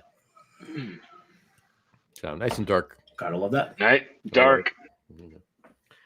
Little dessert before I eat dinner when we're done. So yeah. John does everything backwards, by the way. And then I don't think it's like number 1, I'm going to say it's not a specific beer, but just any West Coast IPA from Vibrasa. They're out in Fort Royal. Okay. My God, like every West Coast they make is out of this world. Just an absolute bang. Very nice. Yeah, and Front Royal, they're like in the Shenandoah Valley. Every West Coast IPA those guys make is great. We went out there, my wife and I. It was like we had just got our dog. It was like February of 22. It was cold, miserable, but like we had our dog with us. So we were like sitting out on their patio, just like shivering. We stayed there like an hour later than my wife or my dog wanted to because loving every single beer they had. They're great little tasting room, but their West Coast IPAs from Vibrasa, perfect. Like no notes, like every single one of them is great. There you go. Awesome. I'll have to check that out. I'm missing I love so many great. Like I have 2 like in Alexandria and then like out in Front Royal, but like Richmond, great beer scene. Everywhere else in Virginia, like there's a lot of great beer in Virginia. There's a lot of great beer everywhere. There you go. This is true. This is very true. All right, Samurai, what is your top 9? I mean 3. Well, I've got 3 honorable mentions. Of course you do. And I'm going to go starting. Hold that thought. Brian Boak said, 3rd beer, Ramstein beer, winter wheat draft. He's killing us with the draft. He He dropped off an empty keg for them to fill up with that. And he picked up his 6 still. Yeah, winter wheat. This is what he has wanted to do. And he Dave, wants to do it Dave, every year. I might know somewhere you could pick up 4 packs of Ramstein winter wheat. I know places a lot closer than the place that you know. I'm just saying. There's a hole down there. Yeah. And you gotta deal with 24, 27, whatever. But my number 6. Number 6. Your third honorable mention, not your number 6. Third honorable mention. There you go. Old Stitch by Aleworks. I had to mention Williamsburg. Love that brewery. Okay, their everyday beers maybe not so great, but when they get into some of their one-offs, but I think if they're everydays, the Old Stitch, I think that's their best beer. Absolutely love Old Stitch. Number 5, my second honorable mention, is from Strange Ways. Really, I love that. I love the tap room. It's a really cool tap room. It's so, old school looking, kind of thing. Oh, and all the taxidermy with the raccoon giving you the double bird. Well, that's my favorite thing. And I think when I checked this beer in, I actually like it about a block and a half. That's north of Strange Ways. That'd be ZZQ Barbecue. ZZQ Barbecue, yeah, exactly. Please, fantastic. Actually, hold that thought because I'll be mentioning them pretty soon. But Strange Ways, their Ape Armageddon Virginia Bourbon Barrel aged stout was absolutely fantastic. That thing, and it's funny because it threw heat, but you didn't mind it whatsoever. It seemed really appropriate in that beer. My top honorable mention is an Aslan. It's an Aslan, and it is the How Now Brown Cow with coffee and maple. Okay. Oh, that beer was so good. Love that beer. But now my number 3, and John mentioned ZZQ. If you hop their back fence, you were in the yard of Ardent Brewing. Mm-hmm. And I really enjoy. Ardent was the surprise for me when we got there. There was just something about it when I walked in. I didn't expect it to be like, okay, this place is pretty clean. It looks pretty kind of corporate. And like, oh my God, the beer's good. I really enjoyed it. Their double barrel stout. It was in rum barrels and Kentucky bourbon barrels. Sweet. The best part was I had that. It was fantastic. The best part of it, you could taste both the barrels. It's the rum and the bourbon, yeah. But they didn't override each other. They didn't clash. It was just this beautiful harmony in that beer. It was, I loved that beer. Double barrel, and I can't read my writing here. Milk stout, double barrel milk stout. Double milk stout, yeah. Yeah, milk stout. That's what it's called. My number 2 is from The Answer. Around the backside of Mekong, which is just a great restaurant with one of the best beer lists in the country. And that was King Kahuna. King Kahuna. Okay, another stout with Kona coffee, hazelnut, macadamia, and toasted coconut. Stout from The Answer? Yeah. Yeah. They make great beer. And, and they also have great bands in there. Their house band is basically a Tower of Power tribute band. And if you know Tower of Power, and you're like, it's all horns. And it's just this great, great music. And it was so much fun. But my number 1, and the reason I drank this tonight, it's not this one, but Hardywood's Apple Brandy Barrel GBS was my favorite iteration of that beer. Yeah, I just love the way the ginger and that apple brandy barrel played together. It was divine. It's the only beer on my list that Untapped I gave a 5. That beer to me was just an absolutely perfect beer. Love it. Apple brandy is great. Yep. We did a blonde barley wine at night shift that we aged in apple brandy. I'm like, my God. Yeah. John must be distracted that he didn't just start to salivate. Oh no, I'm salivating already, but I need you to keep talking because I need to find something here really quick. John's looking for something. Now I need to vamp, but the other GBS is the bourbon barrel aged GBS. I mean, that was a really good beer. that the apple brandy barrel and apple brandy. And we're from Jersey. Being from Jersey, we have Laird's. So I love it when anytime a Jersey brewery uses Laird's barrels to age things in. And then that apple brandy. Laird's been around so long. George Washington drank Laird's. Yeah. And there's these stories of him throwing these parties. And there's one party he threw, and I forget where he was at the time, but they actually have the list of alcohol he bought for the party. It was the bill of lading for the delivery of alcohol. Yeah, just a truly insane amount. Well, you got to remember what George Washington was. About 7'7", according to legend, or something like that. Depending on the day. But no, he was actually over 6 foot. He was rather a very, very large man for the day and age, and the man could apparently really throw down, as could a lot of them back then. So yeah, our founding fathers were a bunch of drunks. You didn't drink a lot of water because water was not always safe to drink. So hard apple cider for breakfast was like normal. Yes, for the kids as well. Yes. So, thankfully, we have stopped that. Thankfully? Yeah, I guess so. Not for the kids. Like for the adults, if you want to do that, sure. Nothing's stopping you. Nope, other than common decency, your health, or driving forklifts. Driving forklifts, exactly. Yes, and this is actually true. I did used to drive. I actually used to train forklift drivers. My forklift. Wait. Train them to drive forklifts or train them for other things? I'm not sure what you mean by that. No. I trained them to drive forklifts. Believe it or not, I was actually certified to train forklift drivers. I held a class to train and certify forklift drivers. It's important.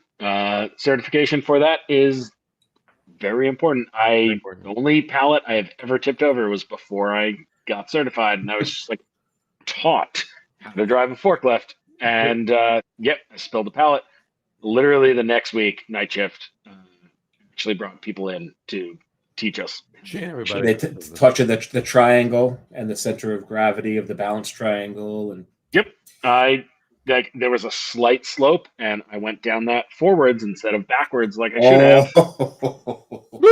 Right off. Bye-bye.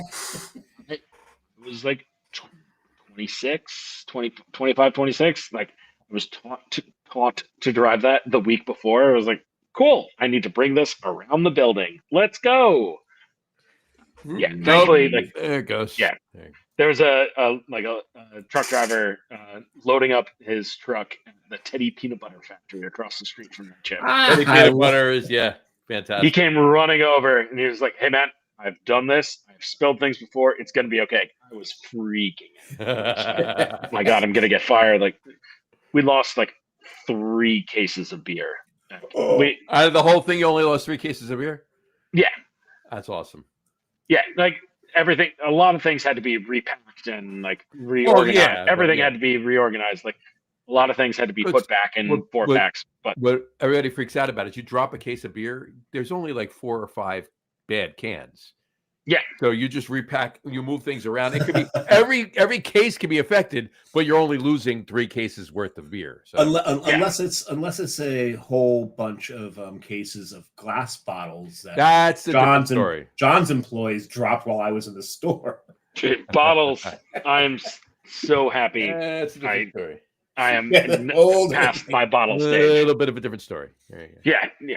You drop a bottle, much worse. That's right. We used to drive these things called turret trucks. You went up with the pallet, and the thing could turn it this way, it could turn it that way, it could reach into a location and out of a location. These things weighed so much. We tried to do a math problem at the time based on its weight and all that. If you took it full speed and ran it into one of our columns in the building, what would win? I'm gonna say the truck based on that guess. This thing was sunk, what was it, 10 yards into the earth? Really? So we finally determined what would happen is you would probably wreck the truck. You would probably not take the beam out of the ground, No. but the vibration would probably break it off the roof. It's probably what would. That was Fair our enough. final. So that's what we finally Cool. figured. Fair enough. Cool. We wanted to try it, but we figured it wasn't worth our income. Nope. No. Yeah. Did you personally own the building? Nope. Yeah, not worth it. Not worth it. John, are you ready for your top three? I'm ready. Easy. Okay. I got We looked two- that up on Untapped. We're good to go. there was. I just wanted to check one. I needed to know the name because I knew I wrote it wrong, but I had to write it right. So I got two honorable mentions. All right. So the first one is an Aslan beer. All right, and that would be Alba 05, which is a Doppelbock. Okay. Fantastic Doppelbock, so good. And that obviously from Aslan. My other honorable mention is from Triple Crossing in Richmond. Oh, you did Great enjoy stuff. that place. Yeah. Side note: the rest of these are from Richmond. All right, a lot of good beer in Richmond. Yes. So, Yeah. My wife and I did our honeymoon down there and just bounced around breweries. It's fantastic. So yeah, Triple Crossing and both locations are cool. The original, the OG location downtown in Richmond is pretty cool, but you go to the one that's off to the east, the newer one, the big tap room with the outside seating and everything. That's really cool too. But that's their Tomave Pivo, their Czech dark, really, really, really tasty. Czech dark from Triple Crossing. Those are my two honorable mentions. So my top three, my meat, if you will.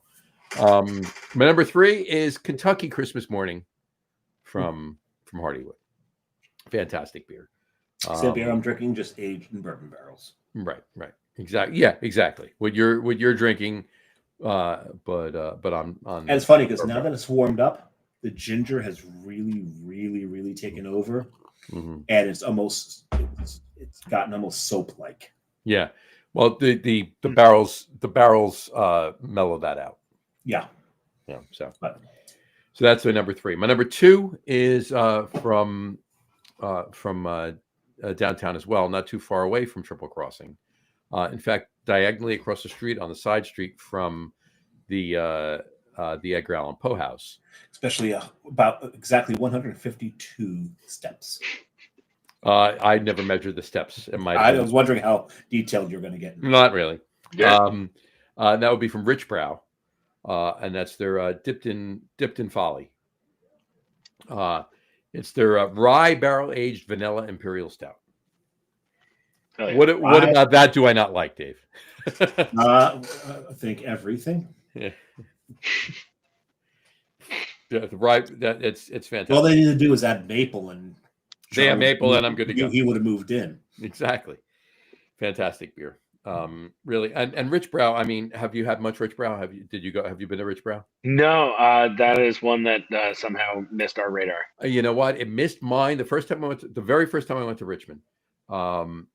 It completely, scouting out, before, everything in Scott's Edition and everywhere else and checking out the brewery. So we got to go here, we got to go here, whatever. Rich Brow never popped up. It just never popped up. We went to Edgar Allan Poe's, the Edgar Allan Poe House, and I parked across the street from Rich Brow, diagonally across the street from it. I'm like, yeah, we're hitting that when we get out of the house. So we walk in there, and a pleasant surprise. And then we went back when Matt and Jim and I were driving to Nashville for CBC. We stopped in Richmond on the way too. We got to go to Rich Brow. We got to have more dipped in folly. So that's fantastic. So that's fantastic beer. My number one is from Richmond as well, and it's in Scott's Edition, and that's Boston. Boston makes some pretty damn tasty beers. Yes, they do. And that's it fits in kind of with my Kentucky Christmas Morning and Hardywood and everything else that I had for my number three with this time of year, and that's their Yule Bear Celebration Ale. Okay. It's a Belgian strong dark. And flavors of honey, gingerbread, fig, berries, delicious. This thing is fantastic. The gingerbread is really nice in it, but it's a strong dark. So they, for flavors of gingerbread and a strong dark, clearly they're putting some gingerbread in the. Yeah. That's not a flavor you find in a strong dark normally. So, but yeah, it's a fantastic beer. Love it. So that's my number one. So those are mine. That sounds great. Let's hit a few comments, John. Let's jump back to a couple of comments here. Brian Boak said, having a 4-tap kegerator helps. That was what. Sure it does, yeah. Absolutely. And Johnny Crowley commenting in, hey guys, just popped up on my feed. Topic sounds interesting. Got to pop a beer now. LOL, Mr. Crowley here, by the way. Mr. Crowley. Mr. Crowley. Get what they've Black done to Black your Sabbath head. fans. Well, it's just Ozzy by himself. Actually. True. But thank you, Johnny. Pop a beer. Let us know what you're drinking. Tell us, please. Yeah. And there you go. He just said, I opened a Dirty Bastard, old school. There you go. Oh, that is old school. I love that beer. That's a fantastic. I mean, how can you go wrong? A 6-pack of a Scotch ale from Founders for like $10. Yep. You can't beat that. Yep. It's so good. And of course, he laughed when we were talking about when we sung Mr. Crowley. So I'm assuming that's what he laughed at. Well, hopefully not at us. Well, people laugh at us. Yeah, it's what we're here for. Who knows? There's precedent. So, anyway. Yeah. But in any event, all right, Eric, what's in store event wise for 2026? You said you had some Christmas parties already booked. We got some Christmas parties, like event wise, like the end of 2025. We just started working with Demolition Brass Band. They were here for Oktoberfest, doing some like oompa music for that. Cool. Normally they do a lot of like second line kind of stuff. So for the next couple months, we're trying out the second Friday of every month. They're doing like second line, second Friday. So we'll have like a whole 8-piece brass band. That's awesome. And Oh, I love that. Awesome. Yeah. That's So awesome. second Friday of every month. Trombone player. That's awesome. At least for the next 4 months, we're going to have them here. We got jazz running pretty much every other Wednesday, doing like live jazz in here.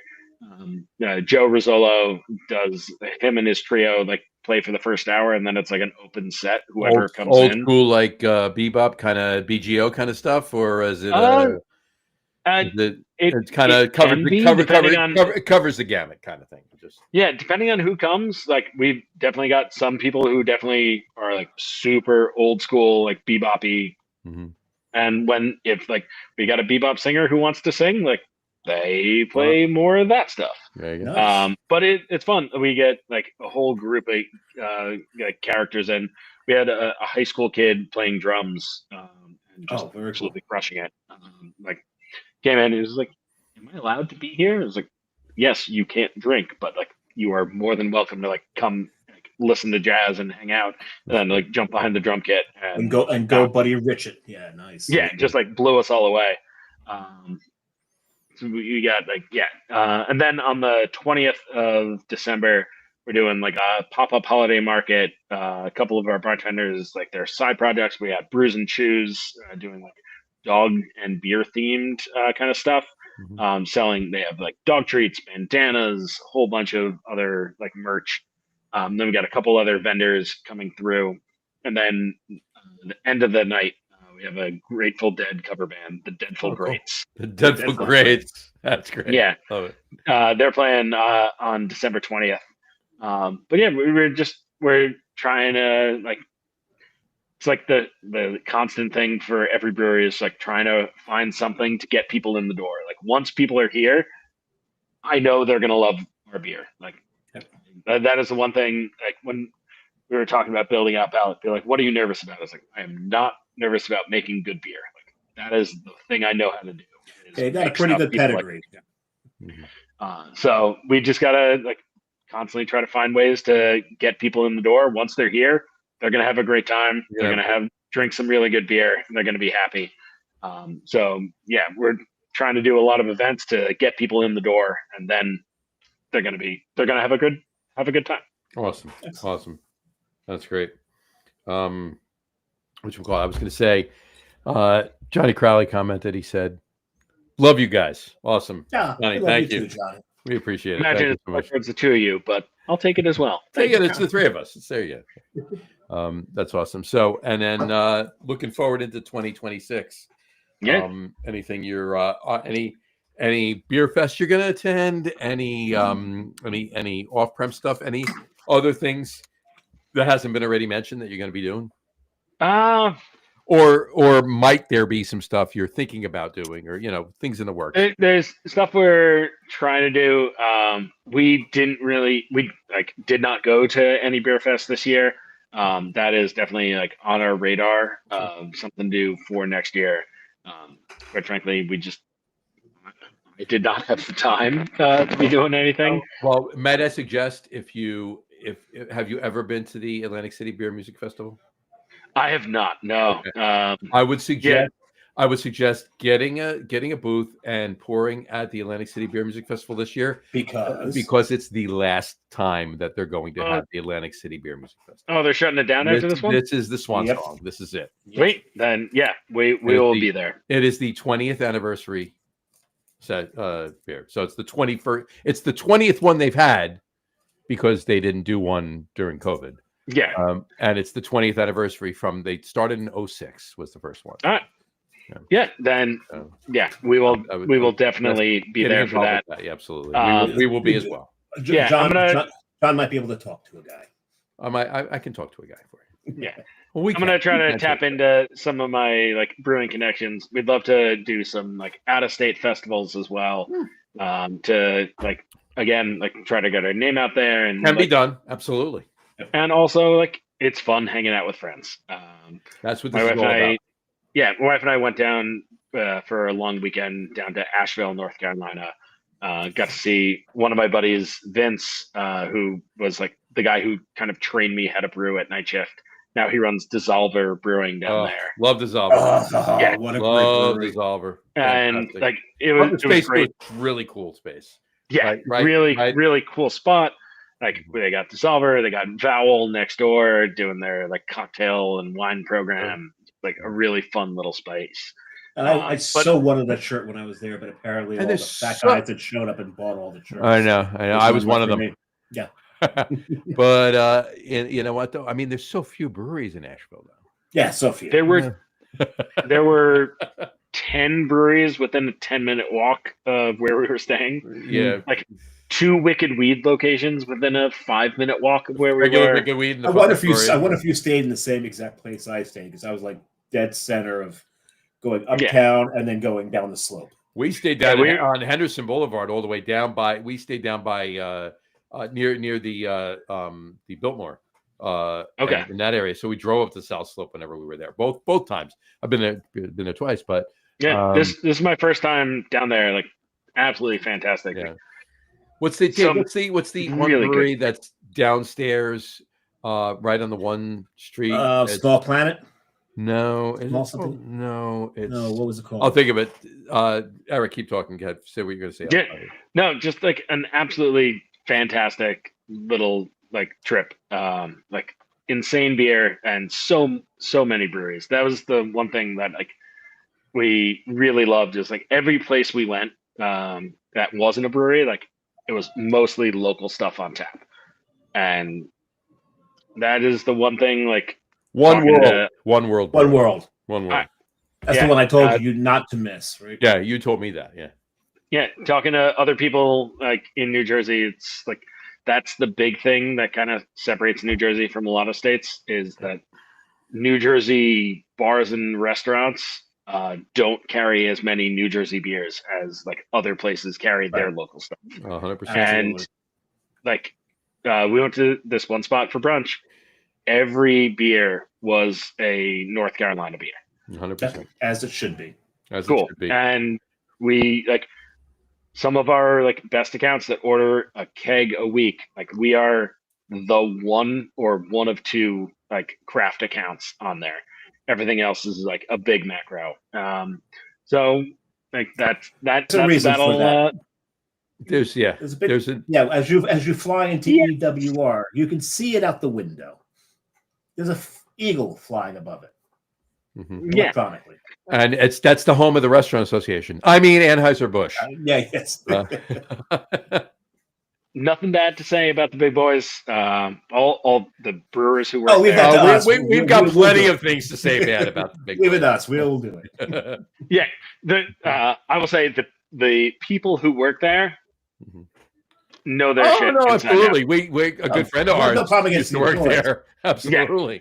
Yeah, With it's one of the most ironic less last names here. ever. Yeah, exactly. But like when I was down in DC, like the MBAA, the Master Brewers Association of the Americas, all of the Molson Coors guys were huge members of the MBAA. They're brewers. And like, they're brewers. They're so kin. knowledgeable. It's all good. It's all and just it's not them. It's the pencil pushers in the Restaurant office. Association. Yeah, that's that's yeah, that's the guys. But there's a number of bars and not so much restaurants, but restaurants to a point, but bars around the state.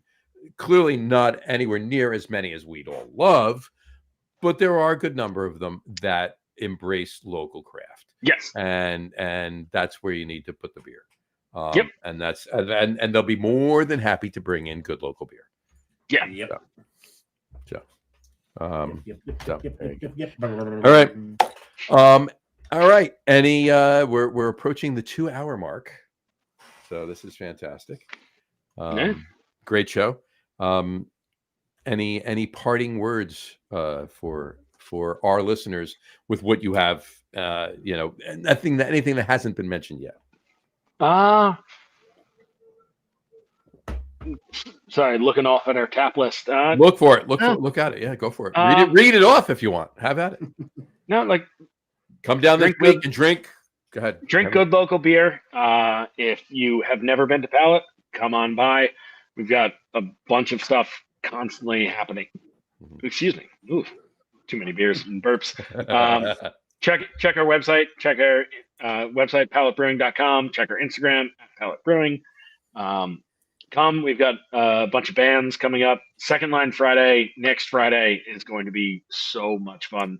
Sunday, not this week, the following week. Yeah, next Friday. This Sunday, that would be what, the 7th. We've got DJs spinning records from like 3 to 7 p.m. Come on by for that. But really, if you've never been to Pallet, come on in, drink some beer. If you have been to Pallet, come on in, drink some beer. Yeah. And if you're nowhere near here, go to your local brewery and go drink their beer. There are so many great breweries in New Jersey, and we are like 41st, I think, in terms of breweries per capita. So go to your local, go drink beer, and it's fantastic. Yeah, I mean, this industry is unlike any other. We've said this 1 billion times on this show. Everybody's, and there's a couple outliers here and there, but for the most part, everybody's one cohesive family where we love each other. So, if you're anywhere near Maplewood, you got to get to Pallet. You got to go try the beer. Get in there. I appreciate it. Have the beer, enjoy it, love it. Anywhere else you are, and even if you're not New Jersey, if you're listening to us from Virginia or from Minnesota or Italy or wherever you are, go drink some local beer. Drink local beer. There, I promise you will find good local beer wherever you are. Not always in Italy. And when local brother's hat. Yeah, local being a relative term, but more local than macro is my point. There you go. And don't get me wrong, there's some fantastic regional and national breweries. I'm clearly this time of year I'm not going to shake a stick, or any time of year I'm not going to shake a stick out. I got a little fruit flying around, little gnat flying around. At Sierra Nevada or Sam Adams, or shout out to Sierra Nevada and Sam Adams, because they're making two of my favorite beers this time of year. Clearly, celebration. First stop in Nashville was going to Sierra. Oh my God, it's Disney World. Oh, hop Disney World. Hop Disney. Yeah, World. my wife was like, "Do you want to bring home Celebration?" No, I will buy that here. When we I've said the story on the podcast, but I'm not gonna say it now. When we sign off, we'll talk for a couple minutes. I'll tell you a quick story from there. It's funny as hell. But that's Hop Disney World. It's fantastic down there. But but Sierra Nevada and Sam Adams, huge breweries. Two of my favorite Christmas sales, right between Celebration and Old Fezziwig, the two of them. It's fantastic. So, and we'll be having Sam Adams back on the show late January, early February. We'll be having them on, so that'll be fun. Sam himself? Nah, Sam himself. Yeah, Sam Adams himself. We're resurrecting him from bring him back from the dead. Late 1700s. He's coming on the show. Let's bring him back, boys. Bring him back. Bring him back. But yeah, like I said, drink as local as you can wherever you are. There's good local beer out there. You'll find it. Enjoy it. Patronize your local brewery, and most of all, for this particular show, if you're anywhere near Maplewood, New Jersey, or if you're traveling up and down the Parkway, get off at 142, make a quick stop by, and try a couple of Pallet beers. Go see Eric, see Mike, see everybody over there.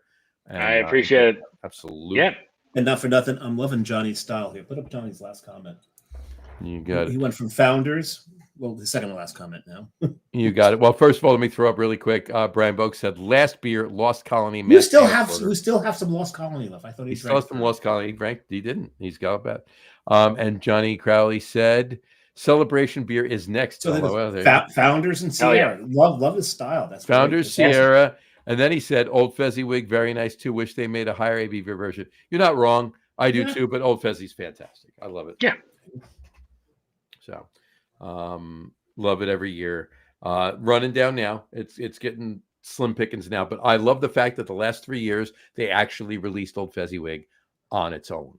You didn't have to buy it in a mix. Yeah, don't have to buy the holiday mix pack. Exactly. If that's the beer you want. Mm-hmm. Love it. And, go through a case every year myself. So there you go. Nice. And then Brian Boak said, have about 18 assorted left. Wow. Jesus. Yeah. Damn. Dave, I got a feeling we might be drinking a Lost Colony or two on the 21st. On the 21st? On the 21st. You're actually coming to the game? I'm going, yeah. Okay. I 99% going to the game. Okay, in John's math, that's about 78. Yeah. And then Johnny Crowley said, "Thanks, guys. Happy holidays. Happy holidays. Appreciate it. We got a lot of good shows coming up, folks. Next week after, a couple good shows the next couple of weeks. The 23rd is our annual Christmas show. Oh, I got to follow up with that asshole. Yeah, that would be your brother. Oh, that's my brother. And Tony. He's traditionally on the show along with Tony from far west Texas. So that's gonna be a good show. West Texas, yes. And then the week after that is our big beer show, our final show of the year. The day before New Year's Eve. That's when Dave. We'll see if I can make it through the whole show. Dave sometimes doesn't make it through the whole show. Last year I did not. Yes, you did not. You did not. We saw. What I do? I drank 5, 12 plus. You drank 5, 12 plus percent. Sounds like my virtual. Minutes? I did a virtual bachelor party in 2020, and 3 people just faded away and fell over. Gotta love it. We actually saw Kerry on the show after we saw you on the show. Because she had to come in and shut the show off for you. So yep. That's my buddy. I was preoccupied. You were. You could say that. Preoccupied. There. Definitely preoccupied. Taking a nap on the floor. It's okay. No, I was leaned up against something. Yeah. It was nice and cool. Nice, cool. Worshipping a porcelain god. There you go. Yes, I was. Love it. Gotta love it. So anyway, prime deity at the moment. Yes. Gotta love it. All right. Well, thank you very much for having me on, guys. I really appreciate it. Thank you so much for coming on. We appreciate everything. Yeah, thank you for your love and support of Pallet. Absolutely. Obviously, I can make beer all day long, but Pallet would not exist without people like you guys. So thank you very much. Appreciate it. Absolutely. Anytime. And happy to get the word out. And happy to come back and drink more beer. Yeah, please do. There's a lot of places you can pick up Pallet if you're near any place in particular. Good beer stores in the Westfield area. You can pick it up. in and around Westfield. In and around Westfield, you can pick on South Ave. If you get there around South Ave. Get there around sunset. There you go. Around sunset. Sunset. The best time to get there. Best time to get there. Yeah. First time. Sounds good. All right. All right. Thank you very much, boys. Eric, stick around. Don't go anywhere. Sign off. We'll talk to you for a couple minutes. On that note, though, we will wrap up the show for today. We want to thank everybody for watching. And those of you just listening, we want to thank you for listening.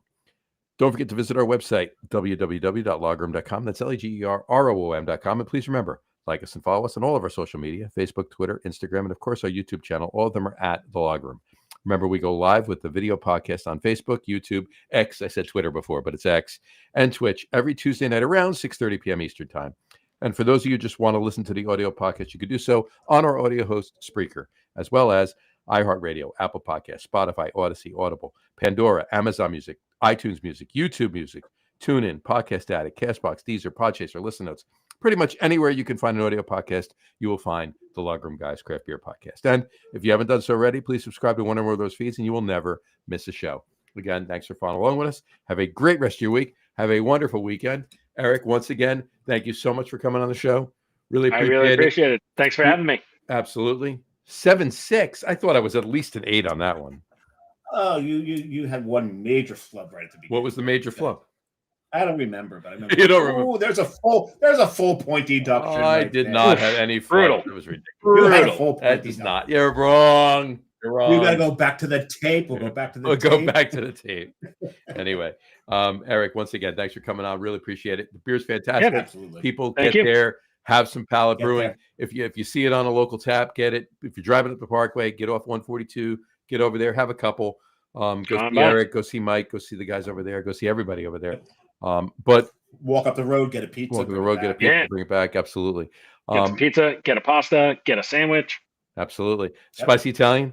Spicy Italian. Eric My endorses it. That's There you go. Anyway, and we will we'll talk to you all soon. We'll see you next week. Again, a lot of good shows coming up, and even into the next year. We already have the smoke. We already have the smoke beer planned. show. The first show of the new year, January 6th. Sick. I will be tuning into that. Absolutely. This Week in Route Beer show with John Hall himself will be on for Hell yeah. for our annual smoke beer show. So that'll be great. So. And I still have one more beer to get from it, so I need to see you before then. You're holding. I'm holding one for you. Yes, I am. Okay. You got it. So anyway, all right, Eric, stick around. We'll talk to you in a minute, folks. We'll talk to you next week. Good. Enjoy, folks. Take care. Cheers.